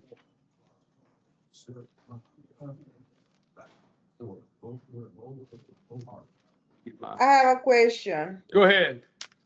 And the one that you did, the leg extension, what muscle were you working on that one? I'm sorry, say it again. The exercise that you just did, the leg. That was my, extension yeah. You The mean the leg one on the extension. floor or on the machine? And the machine, the leg extension. The leg extension was my quadriceps, Okay, front of my Thank you. legs, okay.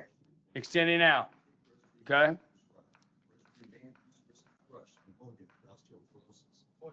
These are my stretches. I'm going to get the strength exercise. Hold on a second. Let me get over to my other. The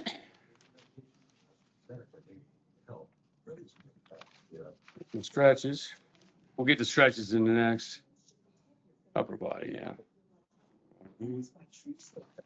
Yeah, because in the testing, it's just going to show upper body strength or lower body strength. What they'll ask for within the upper body, show me a chest exercise, for instance. I'm just giving an example, or show me a deltoid, or show me a lat, which is a lat, could be a lat pull or pull up. So let's say I've already used a machine, I've already used a dumbbell.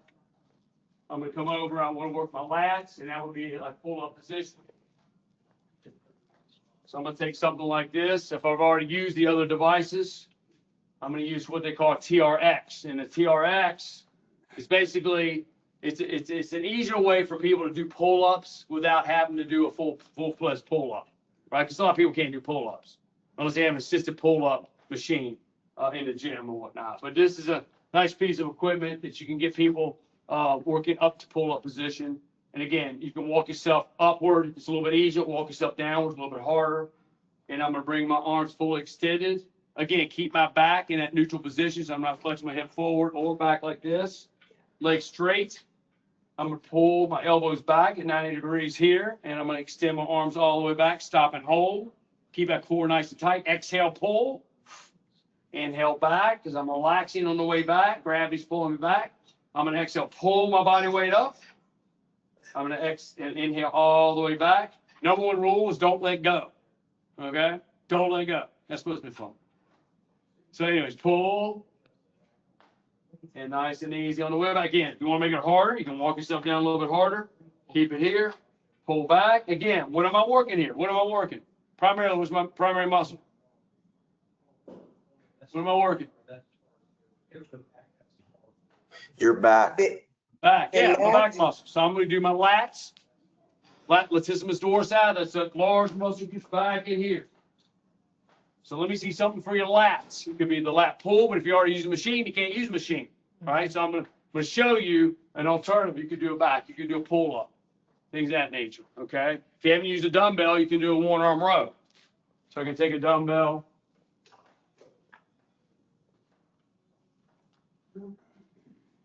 Set myself up. Yeah. Yep, put the weight down. Make sure I can get full extension here, right? Pull right up to the side of my rib cage. I'm going to extend all the way down. Stop and hold. You can use a kettlebell. Pull it up, pull it down. Nice. Again, one way to do it. There's variations of all these exercises. So many variations. But one thing I'm looking for, again, is my spine. I'm not twisting my spine, twisting my hips. I'm going to try to control it up and then bring it down. That concentric motion, exhale. When I pull up, exhale, because I'm pulling the weight up against gravity. And then gravity's letting it down, eccentric. Relax. So I inhale, exhale, inhale down, relax, exhale, inhale, exhale, concentric up again against resistance, pulling up with resistance, eccentric coming down. Okay, back nice and flat. So again, as you explain this exercise, just talk it through when you're going through these exercises. Proper back alignment, proper posture, the control of the weight. When to exhale, when to inhale. Doing those things. You don't have one of those. Oh.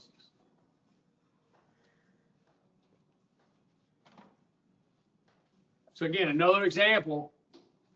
So those are the exercises that you want to try to focus in on. Upper body exercises. So again, major muscle groups, chest, shoulders, thighs, triceps, right? Could be a core exercise, abs, right? Crunches. You know, anything. Could be an ab machine, whatever you choose. But again, once you've chosen a machine, you can't go back and do another machine. Okay? Okay. Last in your back. Getting overwhelmed? No? All right, good. But again, that's really the key. You got to know your muscle groups and how to work them. All right. And I want to go through these. This is what I'm using. I'm using the test itself. I'm using those same things, and those are the same standards I'm trying to help you with when it comes time to the test. Try to do these things. So they have 5 stretching exercises. So the instructor is going to choose 5 of the following. All right. So again, it mentions this at the top, and this is what I would study on these stretching, how to stretch these areas right here. So you have the calves, the triceps, the quads, the hamstrings, the deltoids, the shin, the low back, the pecs, the abdominal, and the gluteals. Okay, your glutes. All right. So again, they're going to ask for 5 stretches, and it could be any of those 5. I think there's 1, 2, 3, 4, 5, 6, 7. There's 10 listed, but I would get familiar with all of them because you don't know which ones they're going to ask you. You don't know which ones they're going to ask you. I can't give you the 5 because I don't know what's going to be a 5. Like all tests are going to be different. On your test, it could be the first 5 here. On somebody else's test, it could be another set of 5. So again, get familiar with how to do these things. So again, going to, let's say, the calf stretch. So again, what we're going to do, where are the calf muscles? Where are the calf muscles? Yes, in the back of the leg. Do you know the technical term for the 2 muscles back here? What are they called? Anybody? What are these called? Gastrocnemius and Yes. soles. Soleus. Gastrocnemius is the round part. Soleus, yeah. Gastroc here. That's your rounded part. Soleus is the straight part. Gastroc, soleus. You have Two to muscle groups lower here. it a little bit. These are your calf lower- muscles. Oh, go, yeah, lower scroll down, the- scroll down. Nope. Please. You just got, all you have to do is tilt it. Yeah. So calf muscles. I think you can see a good thing. So this rounded part here is my gastroc, this ball right here.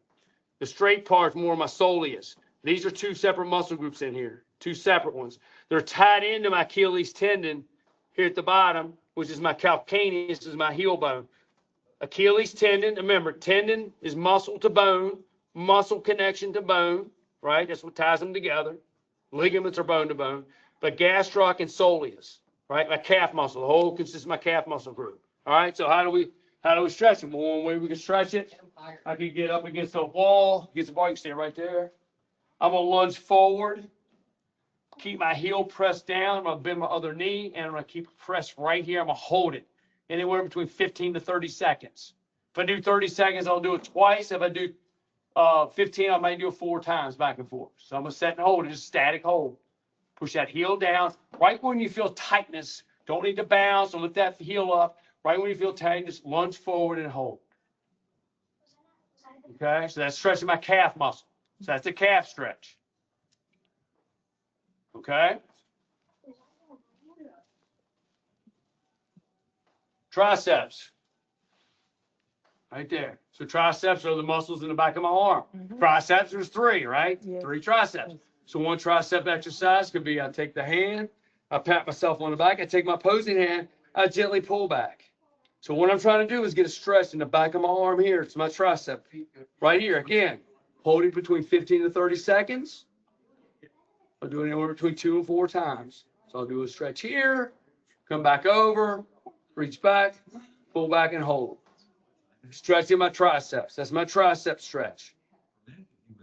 Okay, so again, if you know where your muscle group is, you should be able to know how to stretch them. So know where your muscle group is. All right, the triceps here. All right, quadricep stretch. My quads are where? They're in my thighs, right? 4 muscle groups in my thighs. So I'm gonna come back over here. I'm gonna grab my foot again. I'm gonna pull back and hold that back. So as I bend my knee back, I'm stretching my quads. Again, there's hundreds of stretching exercises. There's hundreds. Just pick one per muscle group for the test that you need to know. Because I would recommend right now, if you're limited in your knowledge of stretching and your muscle groups, I would pick one per muscle group to know that stretch. You don't need to learn 20 for your quads right now. All right. The goal is for you to pass that test. And then beyond that, as you get further educated and you take your continuing education units, you get more experience in the field, you're going to learn a lot more. But right now, let's learn the basics. Because if you get too overwhelmed, you're going to forget. And what's going to end up happening is you're going to get confused and you're going to probably stretch the wrong muscle group. All right. So quad stretch. Okay.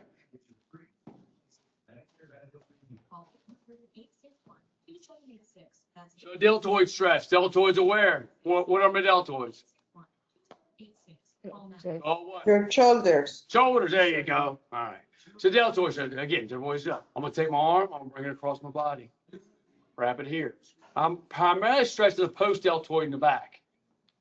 Right here. So this is a shoulder stretch. I'm going to bring it over, stretching all the way across here.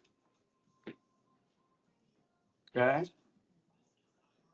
So one of the many stretches. Okay. Now, the reason I showed you that is I'm going to show you the next. I'm going to go right into pec stretch. And one of those simple pec stretch is this. Take my hands in the back, pull my shoulders back, look up and hold. I'm trying to get a stretch right across my chest. However, this also stretches my deltoids. Okay. So, and the reason I did this one first for the delts, okay, let's say you have a delt and a pec. And let's say they say, okay, I want you to stretch your pecs, or I'm saying, I want you to stretch your delts, and you go to this, that would be correct. That's nothing wrong with the stretch for your prep, but it also stretches what? Your pecs. Then it's going to say, I want that was for your delts. Then it's going to say, I want you to do a pec, but you can't do that again. You see what I'm saying? I don't want you to learn So we had to learn, okay, here's a delt stretch, right? I would use this for the pec stretch. Okay, there's other ways to stretch the pec. You can come over, come up to an open wall, come across this way, walk yourself back. I can stretch it this way. Come across, you can go through a door frame, come across this way. Again, shorten my pec, but it's a pec stretch as well. Again, there's hundreds of different stretching exercises, but I don't want to get you confused. So I would recommend, I would use this for my pecs, and I would leave this for my deltoids coming across, okay? Then we got your shin. So your shin is here, okay? You have your tibia bone right here. You have two bones down here. You have what they also call the anterior tibialis. Anterior meaning front, anterior front. Tibialis is next to your tibia bone in your shin, all right? So a lot of times when people get shin splints, when people start walking or running for the first time, this gets hurts really bad. Pinches right up against. There's a nerve that runs in here, and this muscle here could be underdeveloped because it's not used to the impact of walking or stretching. Sometimes this gets really painful. It feels like you got a stress fracture sometimes to get so painful. So we're going to make sure that we ease into our walking and running, and we also maybe can do some exercises for the shins, but also stretch. That's going to be a big part. So another shin exercise you can stretch is when I came back over, I did this one. I can come over and I push my toe down and push that way. So bring that down, tilt that down. There you go, perfect. So I'm going to take this was the calf stretch. This is the opposite shin stretch. So I'm going to take it, and now I'm feeling the stretch on the front of my shin. So I'm just going to hold that down, nice and easy. Okay? Calf in the back, shin in the front. Okay? And those are two separate stretches too. So if you show the calf and they say, okay, show me a shin stretch, you can go to this one. It's a totally separate stretch. Just like this is a separate stretch to this. Okay? Does that make sense? Okay, that's the shin. So that's trying to get that right here. So don't do this for the shin. That's not going to count. That's going to be a calf. It's going to be in the back. Again, when you move the stretch, when you go into stretching, you'll feel, as long as you know where the muscle is, you'll feel it stretch. You'll feel it. I feel tightness right here. Right there. I feel tightness right there. And you'll feel it. Okay, back and forth. Again, everything 15 to 30 seconds on that. All right, and then we got low back. We got low back, we got abdominal, and we got gluteals. So low back could be something simple as I place a mat out. Again, different. So many different ones. So for low back, I can simply go in. I can pull my knees in this way. My lower back as I pull in and hold. Okay. Now gluteals, I can cross over. All right. I can lift my leg up, reach up and pull through. So that's going to stretch my glute on this side here. As I pull in, I feel tightness and a stretch right in here in my glutes. Again, there's different versions, different areas. I can do this from a chair. I can do it from a standing position. They call it chair in yoga, where they balance on one leg and cross over. All right, so, and I cross back over and do the other glute.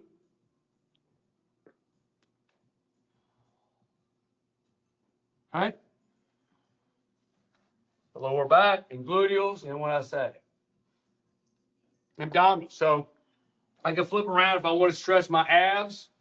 I can go down to the mat here, and this will do also lower back as well.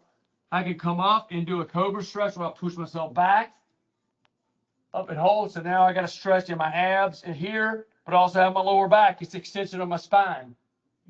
Stretch it here this way. So that's called a cobra stretch in yoga. So again, stretching my lower back and my abs. But again, some of these stretches can be dual stretches. One will stretch one way, one will stretch the other. That's why I brought up the deltoid, for instance. So if I do this for my pecs, I want to make sure I have another deltoid stretch that I know. Okay, so if I stretch my lower back, I can stretch it maybe down a child's pose this way, lower back, right? And I come down and bring my hips down. Now I can do my abs, even though this is an extension of my spine, but I'm also stretching my abs. So I can do lower back here. So again, see my flex on my spine? If I turn myself around, I'm flexing my spine. My spine is flexed, pulling this way. But here, the child's pose, again, back here like this. Also, I'm stretching my quads too when I'm back. Because look where my feet are. It's just like when I pull my leg back, right? Well, now I'm back on my knee. Stretch my deltoid to my shoulder. So a lot of these stretches are multi ones, but what we're trying to do is find the specific muscle you're trying to stretch. It's certainly going to stretch other muscle groups, so don't get it wrong. But I want to make sure that you know that if you've done one and they go to a same muscle group or in that area, then I want to make sure you have an alternative stretch. If not, you're gonna know how to stretch it. Okay, so this could be lower back, and this could be my abs and so forth, right? And you have other ways to stretch your abs too. Sometimes I'll have clients, grab a ball. You're used to the Swiss ball here, what they call physio ball. I can walk myself down. Of course, we know this for doing crunches or any kind of balance type exercise. I'm walking myself down. I can lean myself back and arch my back. Now, my back's fully protected on the ball, so it's safe on my spine. I also open my pecs up a little bit, but I'm also stretching my core as well. Okay, so again, different ways to kind of stretch, but make sure you know the muscle group in this case, and how can I get a stretch in that muscle group. And that's really going to be the key as far as the stretches. So go through that list this week in leading up to the exam. And again, to make sure that you have those stretches here: the calves, the triceps, the quadriceps, hamstrings, deltoid, shin, low back, pecs, abdominal, and gluteals, your glutes. So make sure you know stretches for each and every one of them, because they're going to select 5. So you have 5 of them on there.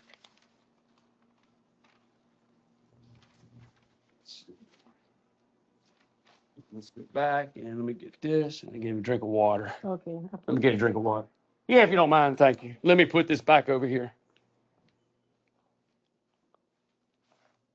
Let's see here. I'm going to set this back for a moment. Let me get a drink of water real quick.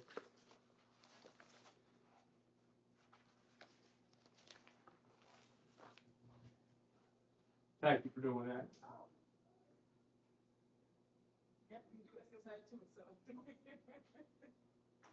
I like to move, but I can't. Did that allow you to? I can't stand Did that make sense as far as that going over this exercises? Yeah. Okay. All right, I had to get a drink. Sorry about that. Throat was getting dry.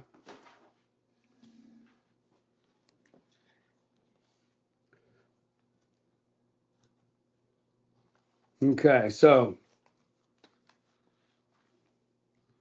I just want to go back to the beginning of the class in this session and just emphasize that we're looking at the assessment test that we did earlier, the 6, the step test, the YMCA test, the push-up, abdominal crunch, curl-up test, sit and reach, and Thomas test. Make sure that you know those tests, that 2 of them will be asked for you to do, but you don't know which 2. Okay, so just make sure you're practicing those. If you know them, that's great.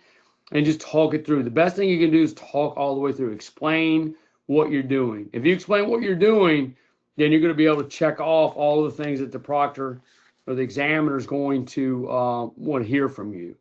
So it's just not by actions. I think it's also by words. Just explain what you're doing. All right, and then we want to make sure that we explain the warm-up, how to get on the equipment, how to properly set yourself up onto a treadmill, bike, an elliptical, and so forth. Again, a warm-up is only to start getting the body up and moving. It's not to start a sprint. It's not to go into a HIIT routine where you're trying to really escalate the intensity at a high rate. It's just to get the body up and moving, to get the circulation of that oxygen throughout your body so we can get nice and loose. We went through the stretching exercises. Again, know the muscle groups and know how to stretch them. Know where to go. Okay? And then the last is the 3 strength exercises. It could be an upper body exercise, could be a lower body exercise, but we're going to ask for 3. And again, they have to be 3 different type of strength, whether it's machine, body weight, dumbbells, bands, something like it. If you use a machine for one, you can't use it for the other. So just keep that in mind. That's why I said it's always good to pick three separate exercises per muscle group, separate types. Like I said, machine, body weight, or free weight. Could be barbell, could be dumbbell. What I mean by free weight, anything that you can pretty much hold in your hand and it's not tied to anything necessarily. Okay, and then we're gonna explain what to do and why to do it, demonstrate the assessment, and then also just explain everything all the way through. All right, let's see here. Let me get into the last page.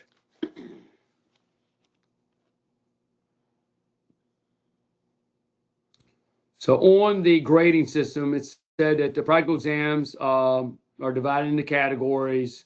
You're graded between a 1 and a 0. The 1 equals the student did the item for their selection correctly and earned a 1 point. The 0, they did not either pick the right exercise, which is going to be a 0 all the way through, or they earned 0 points because they just didn't explain, again, what the proctor's looking for. And again, you can go back and familiar yourself with the exam itself. And I think it's great that they're able to show you the actual, how they're grading you. And you can kind of look at all the pinpoints, what they're looking for. And I think that's so important when you go through these things, just to make sure you be able to explain each one properly so you can get that point. And again, it's going to go 0 to 5. Basically, 5 is your top number. So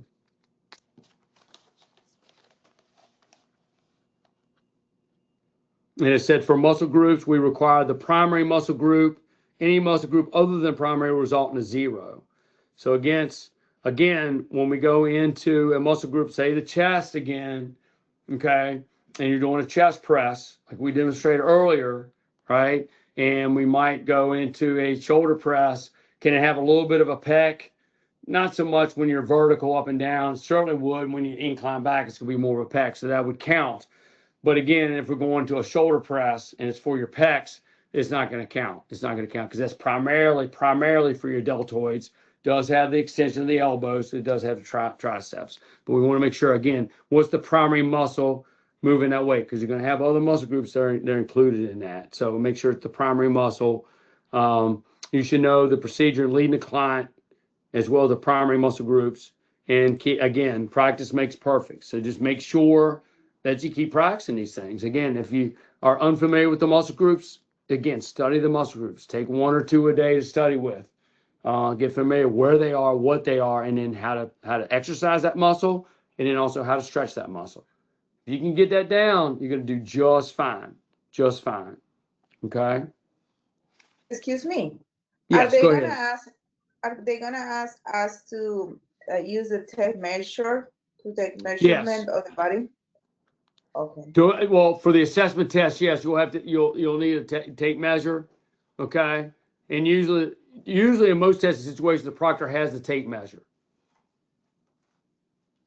okay? And they should have, like they do testing at my facility, and they'll have the tape measure here, and they'll also have the tape that you'll need, so you don't have to go and bring tape with you, or whatever. They'll have the tape and the tape measure, okay? I would probably use your phone for the metronome. I think you're allowed to do that. So to set up the metronome. Did that answer your question? Yes. Thank Okay, you. very good. All right. Another thing. Hmm? There is something that is called the tubing. Did you have those there? How to use those? I'm sorry, the bands? Yeah. Are they How to called use the tubing band? too? That's another name? Yeah, the tubing, the bands are tubing, yeah. I mean, again, okay. there's hundreds of exercises to use bands only, just like dumbbells and everything else. I mean, that's the thing is you want to find, and you can use bands as well. For instance, the bicep curl. I'll get a band out. Hold on a second. I'll get a band.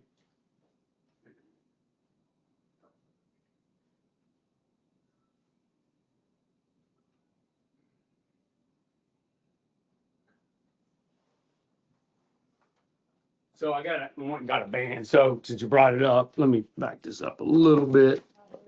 Yeah, you're good. So you have something like this. Now, all bands are going to be different. They usually have different colors. They usually indicate the strength of the band. And if you look closely at bands, you can see some are a little thicker, some are a little thinner. The thinner ones are lighter. I wish they had a universal code that all red is this weight or all black is that weight. It doesn't necessarily mean that. It depends on the manufacturer, but typically the lighter the band, the lighter the resistance, the darker the band, the heavier resistance. But I've seen some that are pink and they're kind of heavy. But anyways, so for instance, you have a band here, and if I wanted to do a bicep curl, I want to place the band underneath my foot. I'm going to have Natalie handle that. And just tilt that down there. That's good right there. So I'm going to have the band here, place it underneath my foot. If I go 1 foot to the center, that's going to be a little bit lighter, or I could step with both feet. One thing work with the bands, you want to make sure it's well underneath your feet. Don't have it at your toes. If you lift your toes up, it's going to give you a wake-up call. You don't want that. If I have my palms up, for instance, I want to do bicep curls, I can do bicep curls with this band right here. So that would be a bicep exercise, one of those. I can do rows. Lean forward, pull back. I can do rows, pulling back. I can do upright. Bring that up a little bit. Just tilt it back. Just tilt it. Just tilt it up. No, the other way. Other way. All right, yeah. I can do upright rows. That's my deltoids. So there's so many different ways you can use the band. I can do outer thighs. I'm going to kick the legs out. Outer thighs. Again, make sure the band's well underneath my feet. You don't want this thing sliding. You got to be careful when you use these bands because they can't hurt if they slip off. So you want to make sure that you examine the band before you use it with the client. Make sure there's no cuts. These things can get little cuts on them. If that thing cuts enough, it's going to slap and it breaks off. I've seen them hit people in the face. You got to be careful. But one of the areas where it's very difficult to see, sometimes these bands will break right in here underneath this block here. It's almost impossible to see that. And it's just an accident that can happen because the grommet that's up against it, you don't see that up against it with the handle.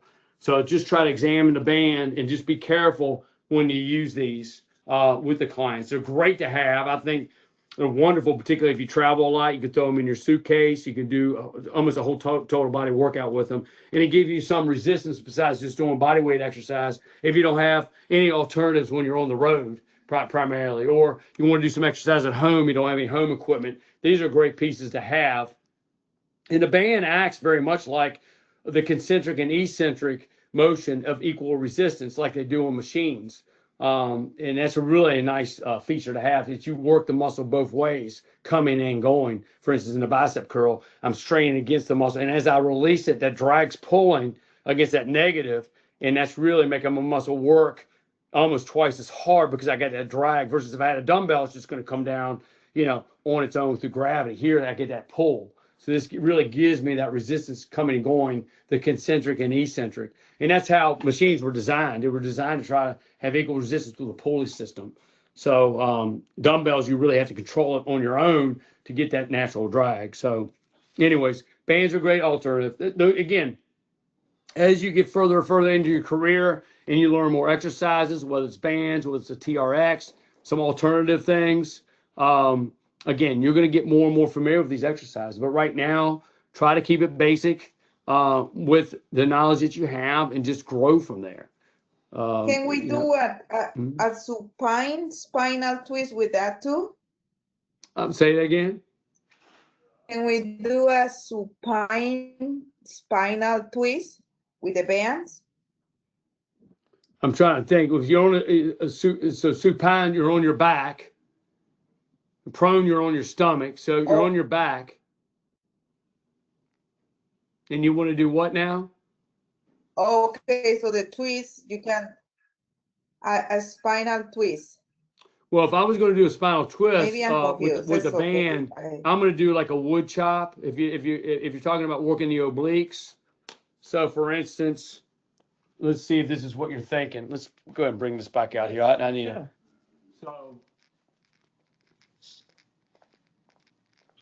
So if I find a piece of equipment that's not going to move on me like this, I'm going to wrap this around. That's perfect right there. And I'm going to hold it. Now, if you're thinking about a spinal twist, I can kind of hold my arms out. I can rotate across, and it's like a wood chop exercise, and I'm rotating my core, coming back. And when I am, my arms are extended in my core, so I want to swivel through my obliques as I turn. So I have my arms out here. I'm going to come across the body, but I'm rotating my core as I bring my arms across, and I'm rotating back. So again, my arms are extended to my core.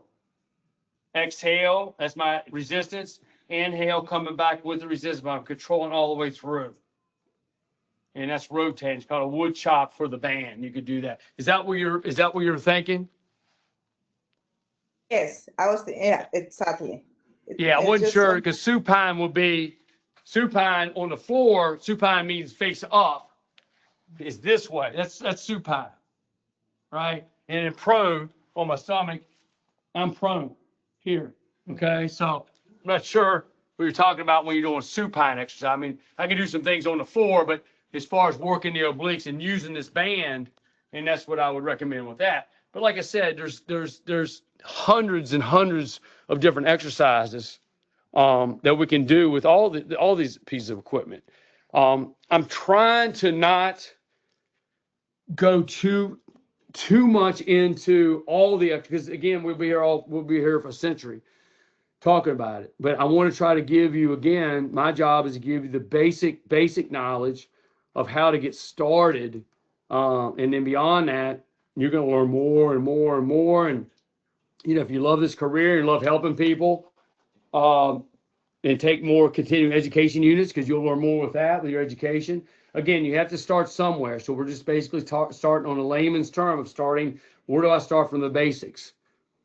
Where do I start from the basics? Because honestly, there's other certification exams out there, and some of them are online, and that's all you do. You take a test, and that's it. But the problem is, no one gets on a machine. No one gets, they don't come out into the gym and show these demonstrations or have this interaction. So I wouldn't even know how somebody would walk into a club and train somebody if they've never even learned how to get on a machine properly, not even one.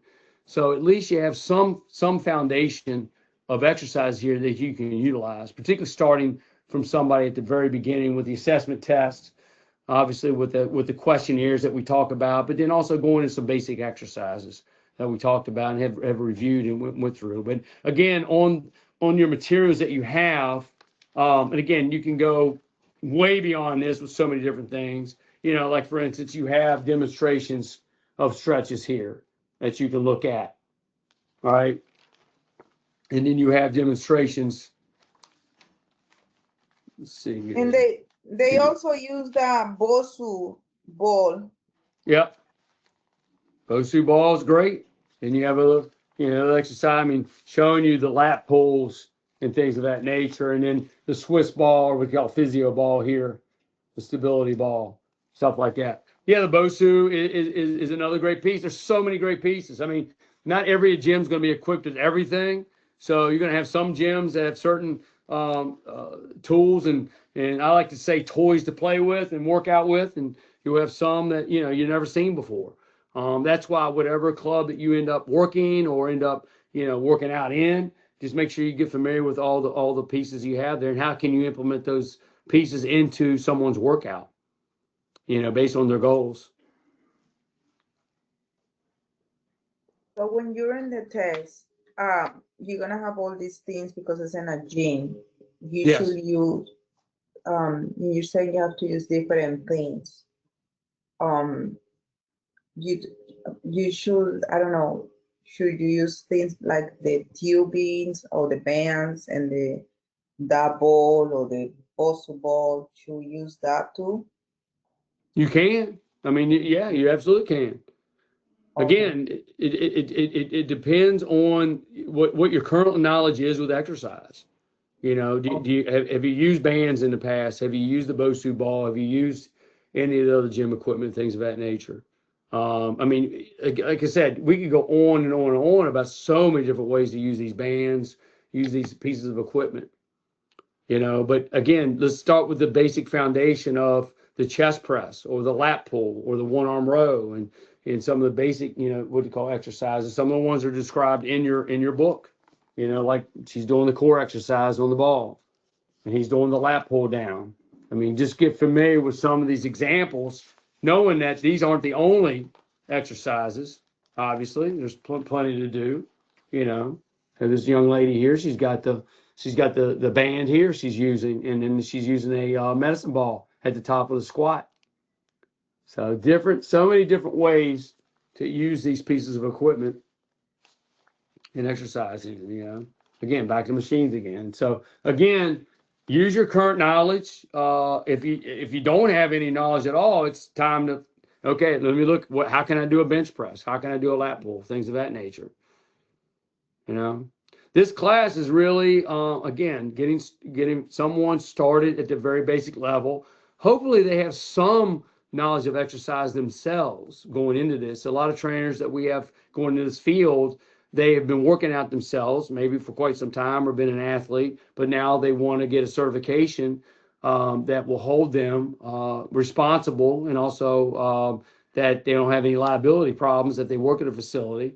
Most facilities I know need some type of certification for someone to work there. So, but you want just some basic foundation. But other than that, it's going to come with your own experience and then whatever you add to that.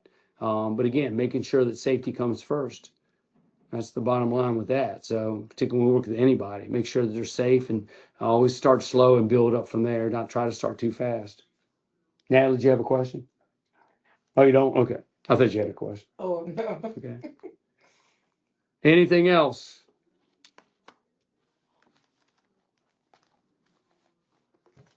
No, Okay. All righty. thank you. Yeah, you are. You are. Where are you from, by the way? Colombia. Colombia. Okay, very good. You have a coffee? Yeah. Yes. All right. So again, very end. That's a Jennifer. Make sure. Yeah. Yes, this is Yeah. Jennifer. Yeah. Where are you right now? I forgot. I'm in. Technically, I'm in Chesapeake, Virginia. Oh, So that's near Virginia Beach, Virginia. If you know the state of Virginia. Yes, I used to live in Chicago, so I think I drove through there too. That's a long ways away. Yes. I'm in Florida. Is that your gym? Yes. Oh, Yeah, I okay. own this gym, and I'm a wellness director at a local community center as well. Nice. So I have 2 jobs. And how is that gym, let's say, different from like, is that like a chain gym or like a private gym? No, this is more of a private gym. And how's that different from like a big gym? Well, I mean, obviously got more space in a big gym, more likely you got more equipment. You'll probably have more amenities to that gym, whether it's classes that are involved. Obviously the different varieties of equipment. Like I work at a 100,000 square foot facility. I'm a wellness director there. So we have a lot of space, a lot more members and things of that nature. But it just, I have more things I can utilize. But the private club here, which is a little bit less equipment, but again, over the years, you're able to adapt to different things. And, I could take somebody in a cornfield and exercise them if I had to, so you just learn different ways to exercise, whether it's just your own body weight.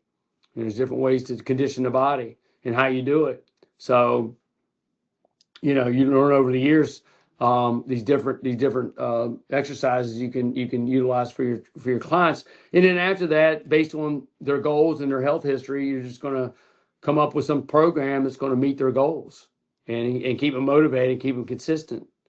Because to me, that's the secret to longevity and wellness is consistency. It really is, so we want to keep these people active, keep them motivated, and also making sure that they're working out safely, but also that they can meet their demand, at the time. Because a lot of folks will go through the motions, and sometimes that's not good, even though they're consistent. So we want to make sure that they're being,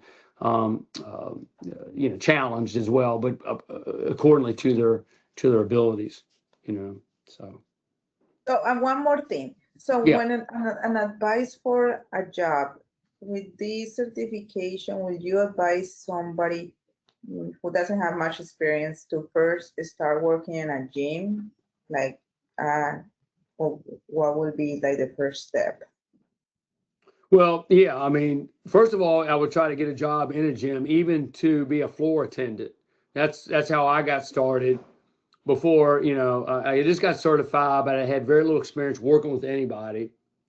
And I said, you know what? I want to just work on the floor, help spot people when they need help spot. I might have to clean machines and walk around, talk to people, help people set up, do orientations. Like we'll have new people start off and then we show them orientations onto the equipment so they're doing it safely. I'm not training them, but I'm just showing that they can, how they get on a piece of equipment, for instance. And then whether it's cardio, whether it's machines and so forth. So that also you get familiar of how to work with people, how to set the adjustments for people properly. You know, a lot of things that we just did today as far as, you know, talking about these different exercises for muscle groups. But that's a great way to kind of get your feet wet without having the pressure of, oh gosh, I got this person, I'm not sure know what to do with them. So I would start that way, and it could be in a big box gym, it could be in a franchise type gym that are looking for some type of floor attendant or something like that. They may or may not ask, are you interested in personal training? And it's going to be based on your comfort level. And you could certainly tell them, yes, I am interested, but I would like to work on the floor for a while and just keep that discussion up. And once I feel comfortable or we have a discussion, I feel comfortable, and then I like to start taking on clients. And you can start slow if it's something that, you know, it interests you over time, and that's the best way to do it, is just to start slow. And you can even handpick a clients if clients come up to you and say, hey, I would like to work with you more, and you feel comfortable working with them and you feel like you have enough knowledge to help them, then go ahead and start. But if you get somebody that comes in and they want something specific that you're really not familiar with right now, and you know somebody else maybe in that club that can help them, then I would probably refer them over to that person until you are familiar. But what you can do is, as they're training with that other trainer, which I've done in the past, is I go and help and observe that client and trainer. Most trainers will let them observe. I let people observe me all the time because, again, I think it's a great way for them to learn how to program exercise, also how to work with clients, and then also learn new things and why we do them. So I got a young lady coming in next week. She's going to observe one of my small group classes. She's interested in small group training, personal training. She wants to work with people in group, and I'm going to show her how to organize the group, how how to conduct a class, and what our goals are, and basically show her how I think about doing these classes. But again, everybody's going to be a little different, but it's going to be basically you and your comfort level. All right, but yeah, I would certainly try to get a job at the gym, even if it's just being a floor attendant. I think it's fine, and I think it's a great way to get your feet wet without feeling the pressure. Okay, so the position is called floor attendant. Yeah, floor attendant is what I would call it. I mean, they might call it something else, at a gym, but it's somebody they need. A lot of gyms like to have somebody on the floor for safety. They're just there. They're CPR certified, number one, so make sure you get your CPR certification, right? Anybody has an accident, knowing how to handle the accident, because you have that sometimes. So you want to make sure that you're there and people are safe. And most gyms that I know, unless they're a 24/7 gym, they have floor attendants or they have trainers. Some trainers work independently, and they come and go, and they only train when they have training sessions. But then they also have floor attendants or trainers on the floor that they're there to set hours. They could be part-time positions or full-time positions. Everybody's going to be a little different. But I would certainly inquire in any gym, even if they don't even advertise. I would go in and talk to the manager or director and just talk to them. Say, I just got certified. I'd like to get more experience in a gym, and I thought you'd be a great place to be. And do you have any openings? If you don't, please put my name and number down and contact me as soon as you do. Thank you. You're welcome. And when you are like, I'm sorry, say that again.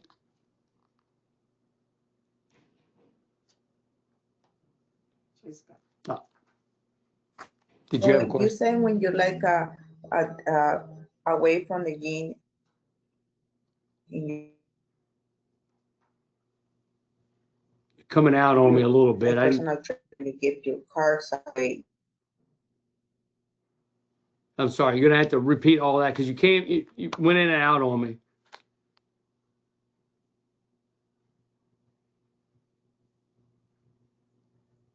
Yeah, I still don't hear. It's like a bad connection or something. You came in, I heard just a couple. Yeah. Say it again. So when you're in your own right, you're insured. But if you work as a gym, uh, have that for you, or you also have a personal. I'm still, I got part of the, when you you're said, right.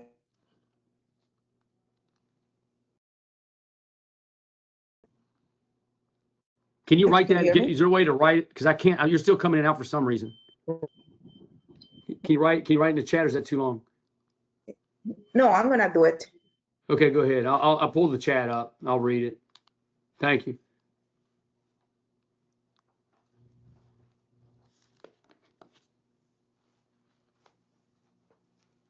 You need to come here. We're gonna work together. Hmm? You need to move from with you.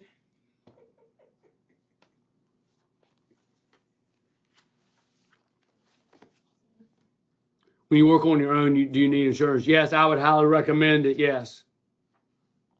I would highly recommend if you work on your own as a subcontractor, get your own insurance. It's very inexpensive. And yes, you want to be covered. You definitely want to be covered. So you can look up, there's so many different insurance companies out there. You can do your rates as far as that goes, as far as price them out. But yeah, you want to be covered at all costs. You want to, again, going back to those waiver forms, you want to make sure the agreement signed, the waiver form signed, you have something signed that you understand that, you try to take as much liability off of you as possible. Anybody can be sued at any time, regardless of what they've signed and whether you have insurance or not, or whatnot. But if you cover all the bases, then you're gonna be pretty well protected, unless you do something totally negligent that's just inexcusable. But hopefully you don't. Hopefully you always have safety first. You always have the best care for your client.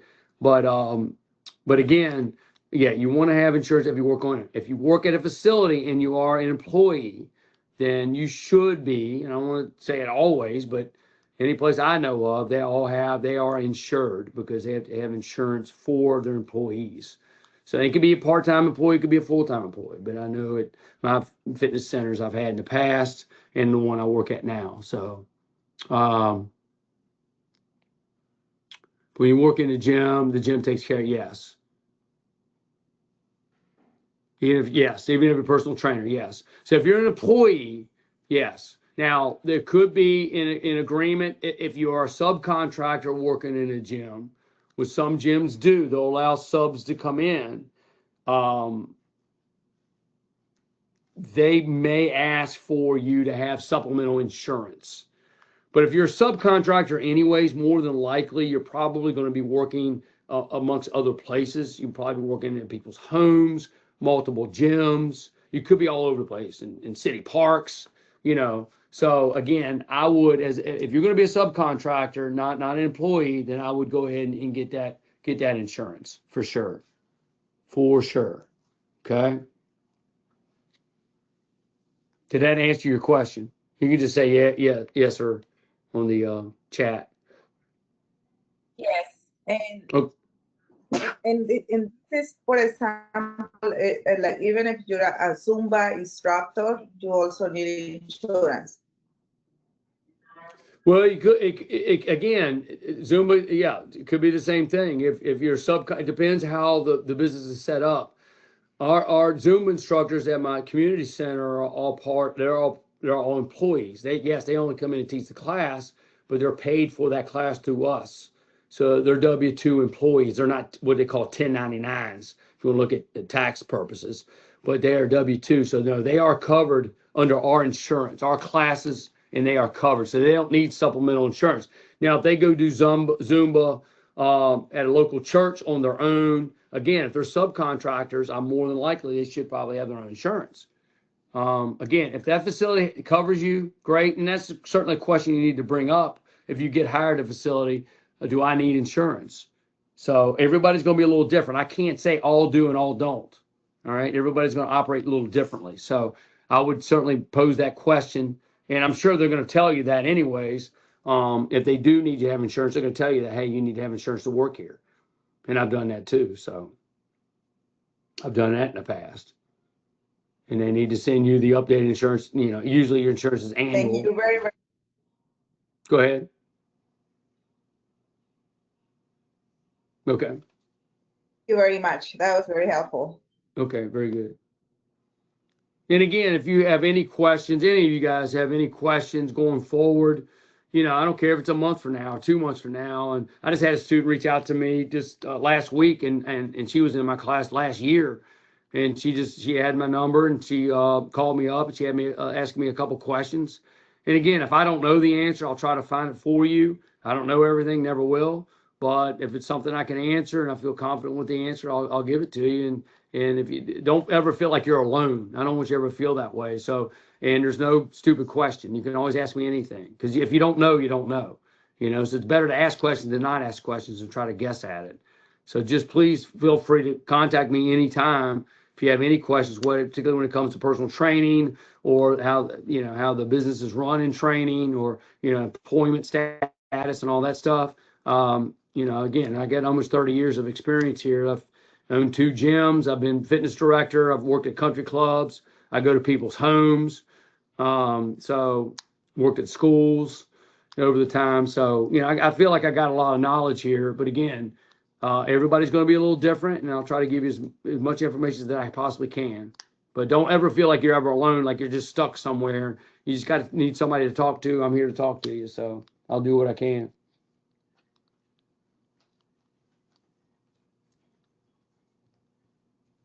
All right. That's all I got. Any other questions?